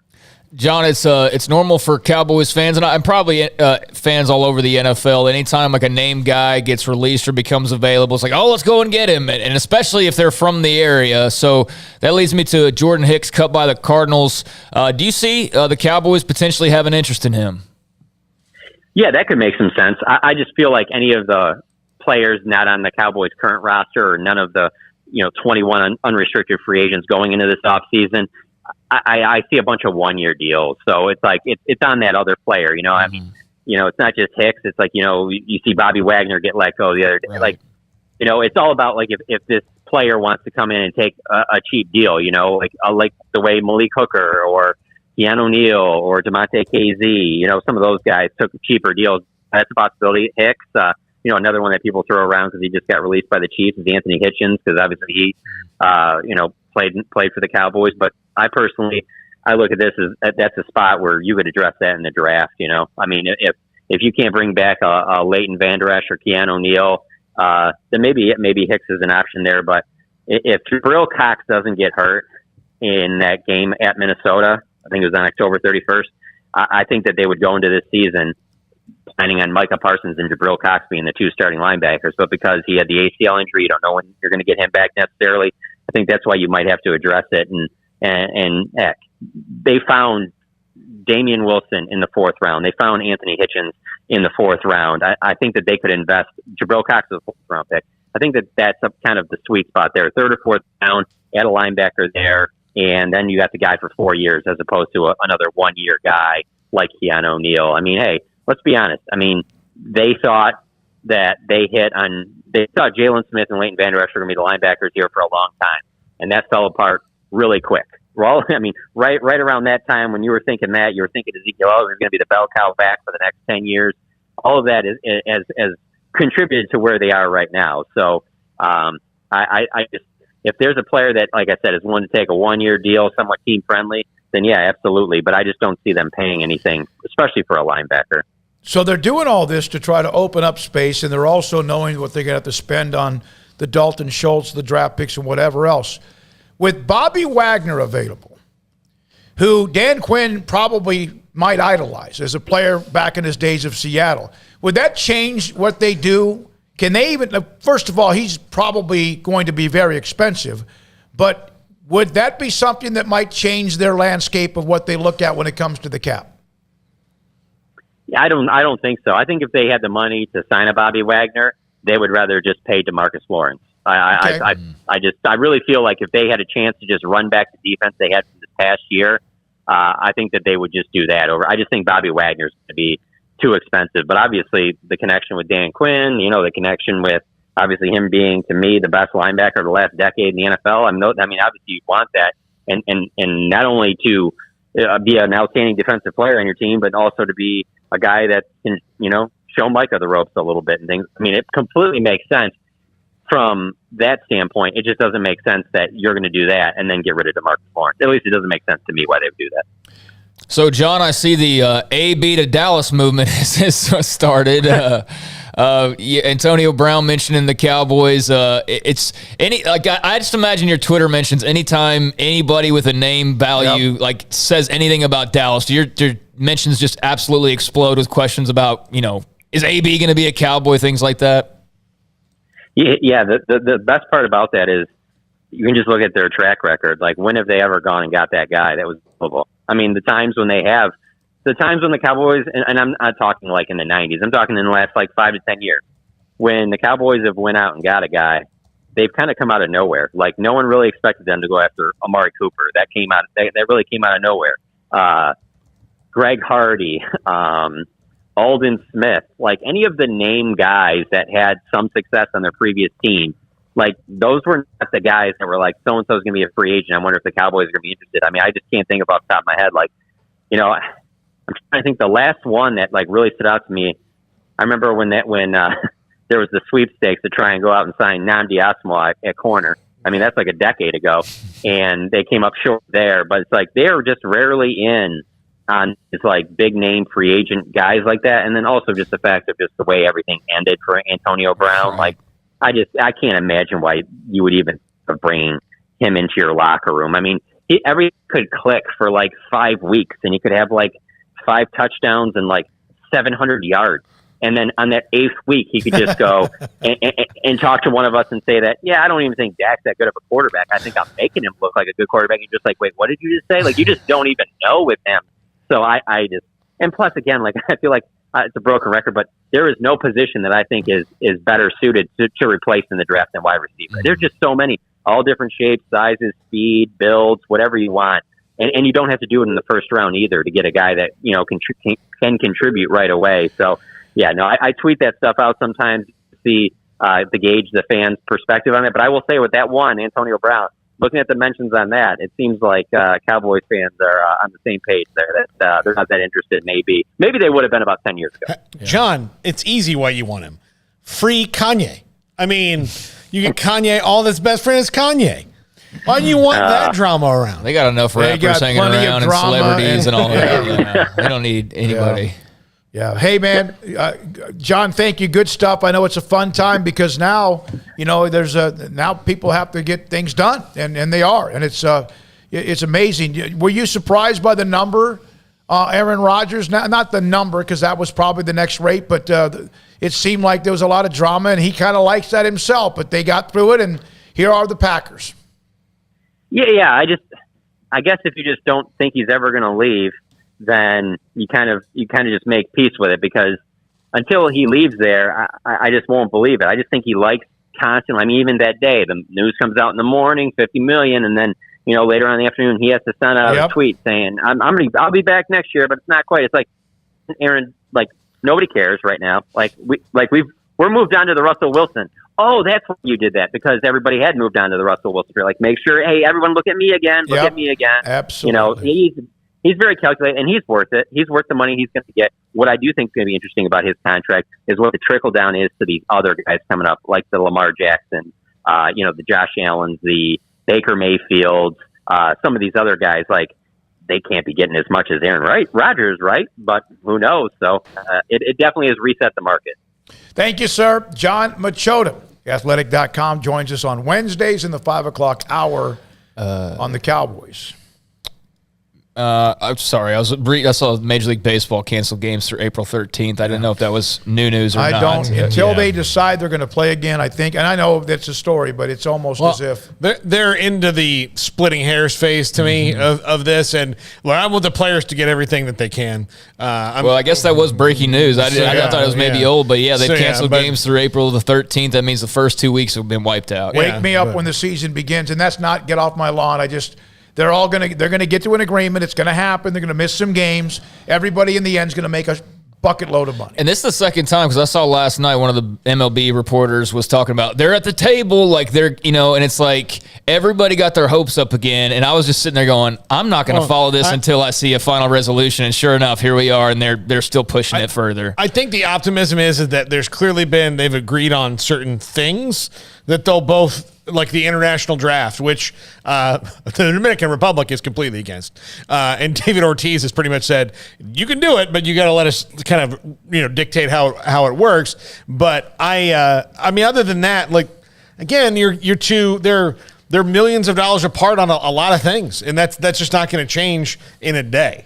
It's going to be okay. Manfred said after a last-ditch effort to produce a 162-game season, they made good faith proposals to MLBPA that would have allowed players to return to the field immediately. Said the clubs, and of course this is all on the club's side, of course. The clubs went to extraordinary lengths to meet the substantial demands. He's really coming at a certain angle here to address the substantial demands of the MLBPA, blah, blah, blah. And he said logistical realities means 2 more series being removed and opening day postponed till at least April the 14th. Okay. So it's going to, all right, all this is going to cost the owners like one helicopter ride a year. They're going to get it done. Everyone makes millions. Hopefully the minor leaguers will get better situations and sleeping, convenience and amenities and all that other stuff. All right, when we come back, Paul Catalina and his top 5. Before we take the break real quickly, games from earlier today, the Pac-12, Stanford beat Arizona State 71-70. I think it was a buzzer beater. Boston College over Wake Forest 82-77. That hurts the ACC. Wake Forest was a team in the mix of the tournament. They're 23-9 though. Let's see. Syracuse, I won't bring it up. Syracuse beat Florida State. Badly. Let's see. Nebraska, no, who cares? Arizona State had a brutal loss to Stanford. Buzzer beater, right? Yeah. Where they just choked down the stretch. All the other games are early. They're all playing right now. There's championship games tonight. The Big 12 opens tonight with West Virginia, Kansas State. Hartford, our boy. It's a semifinal game against the University of Maryland, Baltimore County. They're 12-19, but they went 9-9 in the American East, and they kind of got hot near the end. I hope. Let's go Hartford. Yeah, go Hartford. It's a real shame that John just left us because now here comes this story. Woman sues Cowboys owner Jerry Jones, says he is her father, court documents say. So there you go. You really Another Cowboys headline. I know it's a health issue. At least that's what they said. Do you think Jerry missed the combine? He loves the combine. It's a media haven for him. And he missed the combine. You think it was just kind of like there's too much being said. I need to kind of just for once in my life not be there? Yeah. 25-year-old congressional aide who grew up in North Texas has sued Cowboys owner Jerry Jones, alleging he's her biological father. Said that Jones and her mother had a relationship in the mid-'90s, and that's when she was conceived.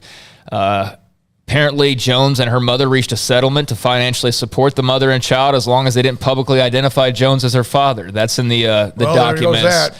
So she is asking the court to find that she isn't legally bound by that agreement between Jones and her mother. If she were to attempt to legally establish that he is her father, she doesn't want to be sued or lose her financial trust. Blah, blah, blah. But, yeah, that's interesting. So there you go, Jerry. You talk about a nest egg, literally. Yeah. His lawyers have been working overtime this offseason, man. They really have. Yeah, that's a humdinger for a billionaire right there. I mean, I'm sure it's not the first time it's happened to him. That was the prime of his life. If you read the book King of the Cowboys by Jim Dent, that was... Yeah, I think about, there's a story about Elvis years ago where all these people, because Elvis was going all over the country just spreading his seed, that they said... look, if you think you have a paternity claim to Elvis, show up here and we'll do them this week. And there was like a line of people at Graceland saying that Elvis was their dad. And there was only maybe like one that was legit. Mm-hmm. And imagine being someone who was a part of Wilt's tree. Yeah. But I mean, I just remember, like, I think about standing in line outside of Graceland going, you too? I've got 100 brothers. Yay. The Hartford UMBC winner will play Binghamton or Vermont in the championship. I think there's one or two other championship games. The final tonight, Navy and Colgate in the Patriot League Championship. Apparently, this woman and her mother starred in the third and final season of Big Rich Texas, a reality show based in DFW that followed 5 wealthy women and their daughters. And at the time, reps for Cynthia Davis said she was living off a trust fund. So I'm sure somebody will dig up that old TV footage. But yeah, it's good to have college basketball tournaments in full swing. We've already seen some March Madness type moments, so get ready because it's just getting started. LSU, yesterday I believe it was, received notice of allegations and their potential violations, men's basketball and football. One of the notes here was that while details and specifics aren't expected to be released, it does apparently say, at least the sources telling ESPN, the allegations related to basketball specifically are significant. All right, when we come back, Paul Catalina's Top 5. Sikkim 365 Radio and 365 Sports. Really smart. Well, that's what it would be for you, and tell your doctor that if you need an MRI on a muscle, a ligament, or something that hurts your body, to go to Ideal MRI in the Central Texas Marketplace in Waco, on the southern part of Waco off I-35, Loop 340, and Highway 6, the access road. Doctors come from places like Johns Hopkins, Stanford. So, they have training in what you need scanned. They are filled with expertise. And on top of that, their front desk run by Teresa, the techs, Marcus, Darlene, Cheryl, the MRI techs and specialists, will make it a very comfortable experience for you. Here's what I loved about my trips to Ideal MRI. First of all, the first one, Dr. Rob Maxey set up. The last two that I went with to see them, I was able to set it up, and I got the appointment pretty quickly. And then on top of that, when you get there, you don't wait very long. It's a state-of-the-art technology MRI machine that you will be in, whether it's your shoulder, your knee, your abdomen, or whatever it might be. It's fantastic, and they will save you tons of money. On average, an MRI is $1,100. There's $497 or less every single time. They'll also help you with what you need when it comes to insurance papers and filings. They use state-of-the-art American-made GE technology. Their MRI machine is elite. Ideal MRI, one of the title sponsors of Sikkim 365 Radio from day one, thanks to Dr. Rob Maxey in Waco, idealmri.com. At Ideal MRI, we feel blessed to be a part of the Waco community. We're a small family business right here in Central Texas, and our goal is to bring down the cost of healthcare while maintaining high quality. At times like this, the cost of healthcare has never been more important, and unfortunately, significant illnesses and injuries still occur. That's why Ideal MRI is open and here to serve you through the difficult time. We offer premium MRIs just like a hospital with state-of-the-art technology and specialists, but you'll pay less. Sometimes thousands of dollars less, whether you're using insurance or not. At Ideal MRI, we accept most insurance and there are no hidden costs, even offering financing if that's needed. Everything included in the price, and you'll not get something as a surprise in the mail later on. If you need an MRI, ask your doctor about Ideal MRI. They'll know. You can schedule an appointment safely from home online in minutes at idealmri.com or give us a call, 833-IDEAL-MRI, idealmri.com.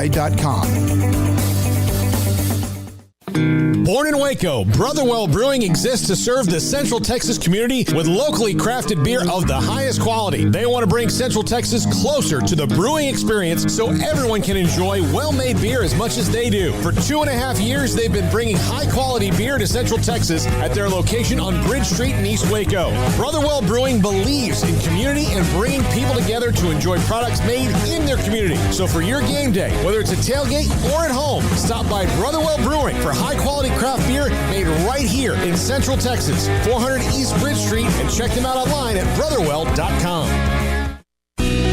Let Camille Johnson Realtors guide you seamlessly through the process of buying your dream home or selling your current one. Commercial, farm and ranch, or residential, Camille Johnson Realtors can smoothly and successfully lead you through any transaction. With a team of 28 experienced agents who are excited about serving you, Camille Johnson Realtors services the entire greater Waco area. If you're in the market to buy or sell, contact Camille Johnson Realtors, 104 Midway Center in Woodway, or find them online at www.camillejohnson.com. Camille Johnson Realtors, elegant, charming, warm. Welcome home.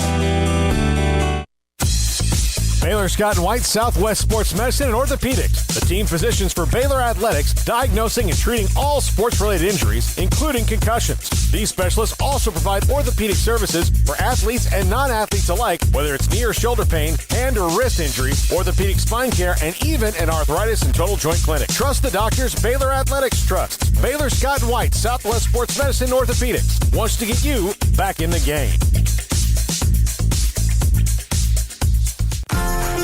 Automatic Chef Canteen is a full-service micro-market vending and office coffee provider with state-of-the-art vending equipment, a wide variety of products, and offering custom-fitted micro-market vending office coffee solutions for your employee break room. You want a full break room solution and a workplace oasis? Well, Automatic Chef Canteen, locally owned and operated for over 50 years in Central Texas, also includes in-house mechanics on call 24/7 for fast, reliable service and maintenance. Automatic Chef Canteen, 6900 Imperial Drive in Waco, or online at automaticchefcanteen.com. From the first workout to the last practice, sports is an incredible and rewarding challenge. Hi, everyone. This is Dan Ingham with the First National Bank of Central Texas, and we're proud to support each athlete, every parent, and our educators. From families, small businesses, to the biggest industry, we're here to help. With remarkable products like mortgage lending, we've got banking ideas that fuel big dreams. The First National Bank of Central Texas. Familiar faces making local decisions. Member FDIC, Equal Housing Lender. Welcome back to Sikkim 365 Radio. This is Paul Catalina's Top 5 at 5:55, presented by Champion Salon and Barber. To book your appointment, go to championsalonandbarber.com. Okay, top 5 Cowboys predictions for the next week. That last story that Craig said about Jerry Jones notwithstanding. Yeah, I wish we could have just had a couple extra minutes, and that would have come out a couple minutes earlier. We could ask John about that one, because I'm sure he's all over it now. Yeah. But these are top 5 things I think are going to hit in the next week as they get towards free agency, 5th day of the league year, all that jazz. Number 5, no big free agent moves. Nothing that, Bobby Wagner, that's not going to happen. They're not going to really do that. The only way they get Bobby Wagner is if, Bobby Wagner's thrown out into the rest of the league, and the rest of the league all offers him 1-year deals, and he just picks the place he wants to go the most. That's it. I don't think that's going to happen. Bobby Wagner's been an elite linebacker, one of the best in the league, if not the best, for over a decade now. Somebody good is going to give him multiple years to come and play there. Yeah, I mean, he's going to get his money, and I don't think it'll come from Dallas either. I just think that based on everything we've heard from guys like John and David and even Mickey, like, they're not going to be big spenders. I mean, you're going to see a lot of 1-year deals. So, yeah, if you're Bobby Wagner, you're not going to come sign a 1-year deal in Dallas, and at this stage in your career when you're probably going to have, multiple year offers from some other teams. But, and Antonio Brown, please. I mean, Jerry, it gets a bad rap sometimes because over the years they did bring in Tank Johnson and Pac-Man Jones and every hooligan under the sun. But I mean, I think he's too far gone for even Jerry Jones to even contemplate that. But yeah, I mean, there's other names out there, but it sounds like they're just going to kind of stay pat with what they got. If your 2 running buddies are Kanye and Floyd Mayweather, I think that's even beyond the Cowboy circus. It's an interesting crew. I will say, though, for those who haven't watched it, the Netflix series on Kanye West is magnificent. I'm not even a huge – I love Kanye's earlier music. I haven't been so much of a fan in the last few years because it's just a little too much drama for me. But it's incredible. I mean, the amount of footage this guy shot and the foresight to like have been recording the entire length of his career basically, and to have all of that footage, it's amazing. Just a recommendation there. Yeah.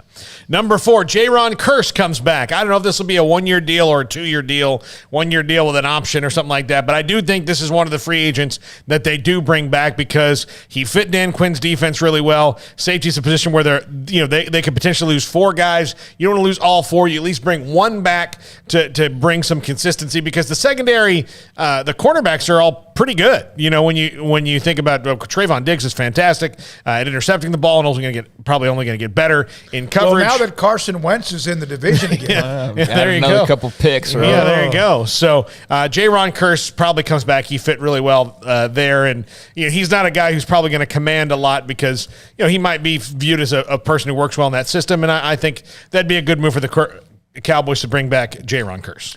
Well, for as much as we talk about the deals that they do that don't pan out or, the ridiculous contracts that maybe at times have blown up in their faces, I mean, to sign a guy to a prove-it deal and to have him absolutely prove it, yeah, I think he's earned another run with the Cowboys, and I think they liked what they saw. How could you not? So, yeah, I mean, they do have a lot of questions, but I don't think that one's much of one. I would expect him back as well. Yeah.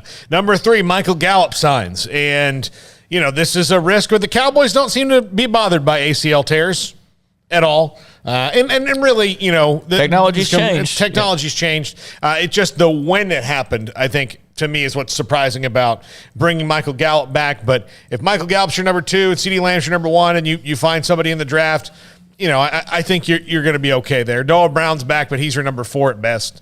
He's been the 5th wide receiver for the longest time, so that helps them. I like Michael Gallup. I think Dak really likes Michael Gallup, so that's going to be a nice thing for them. Although, will he play? When will he play? Is the big question.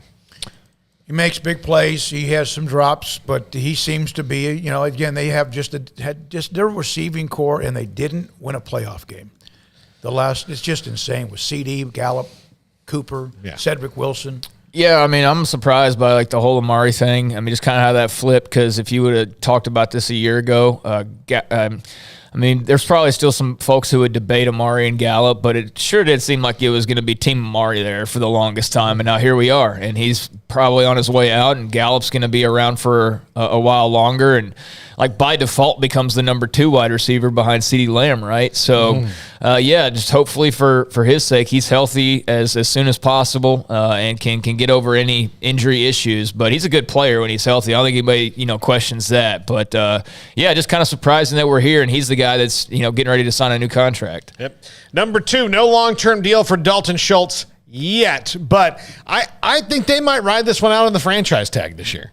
And just see what happens. Why not? And I would, and draft somebody, maybe so he goes back into free agency next year. You've at least weathered the storm of not having a tight end, and you can see what it is. See if he's worth signing to a long-term deal, and you can, you have until July 15th to do it. But I don't think that's going to happen. And the Cowboys don't really do this until July 13th anyway. When they use the franchise tag. Next time, I want you to take a highlight reel of Dalton Schultz this year. And I want you to go through every catch he made, and I want you to tell me how many times, percentage-wise, he caught a pass and turned right or left and always avoided being hit. It's insane. It's just something I just noticed about him. Witten we could never knock him down. Dalton Schultz always, even when he catches it like this with people behind him, always made the right move, to go right or left, and it was almost like mothers have eyes in the back of their head type stuff. Yeah. I know that's bizarre. I'll tell you, I remember his first game where he started and played really poorly, and it just let everybody who covered the Cowboys Dalton Schultz, and he's turned out really well. Stanford guy? I believe so, yeah. Yeah. All right, and number 1, no Tank and no Coop. I think both of them are probably gone. And that's a huge hit for the locker room.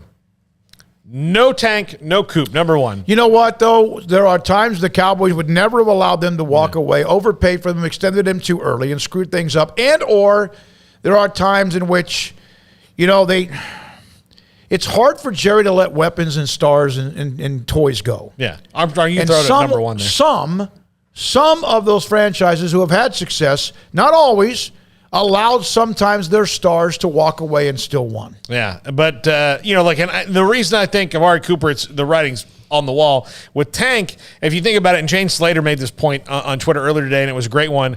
You remember how contentious the negotiations were when he wanted to come back, and they wanted him back, and they had salary cap room. Now, given no salary cap room, I don't think DeMarcus Lawrence is want to do the Cowboys any favors, because he kind of told him that the first time. He's like, look, that's your problem, not mine. Mm-hmm. So both these guys will be free agents in earnest for about 40 minutes. As long as they want to take visits. Yeah, they got a lot of. It seemed like they've made some of those. We'll see what happens, and good for them. I mean, you got to make this so you move on. If I was him, I'm not taking a pay cut. No. I'm absolutely not taking a pay cut. The quarterbacks who are going to get their money regardless, they can be the ones that take the pay cuts. Mm-hmm. We can restructure Dak 25 times and he'll still get all his money. But yeah, if I was some of these other guys, I'm not taking a pay cut, especially with what he's probably going to end up with when all is said and done. Yeah, and I don't blame him one bit. But yeah, I mean, it is kind of surprising that you can look at an offseason where you are, you're bringing back Dalton Schultz and Michael Gallup will be your number 2, but you're losing Amari Cooper and Tank Lawrence and who else did you mention? And you might potentially lose Randy Gregory. Yeah, so pretty crazy. Although I do think if they let Tank Lawrence go, then Randy Gregory's probably the offing. But seems to be the move. Yeah. All right, Armstrong Sims, also Emery Winter, Jack McKenzie. Thank you very much. Thanks to our guests today, including when we opened up with Mike Boynton, Pat Nunley, Kendall Kaut, among others, John Machota, and also Doug McNamee. Tomorrow, we continue our series on the hiring and the search for Baylor's AD Mac Rose with Dr. David Garland as one of our guests. For everyone, including Paul, Craig, I'm David Smoak. Our sponsors, you, the audience, watch and listen to us every day. Thank you so much for doing it. Sikkim 365 Radio and 365 Sports. Good night.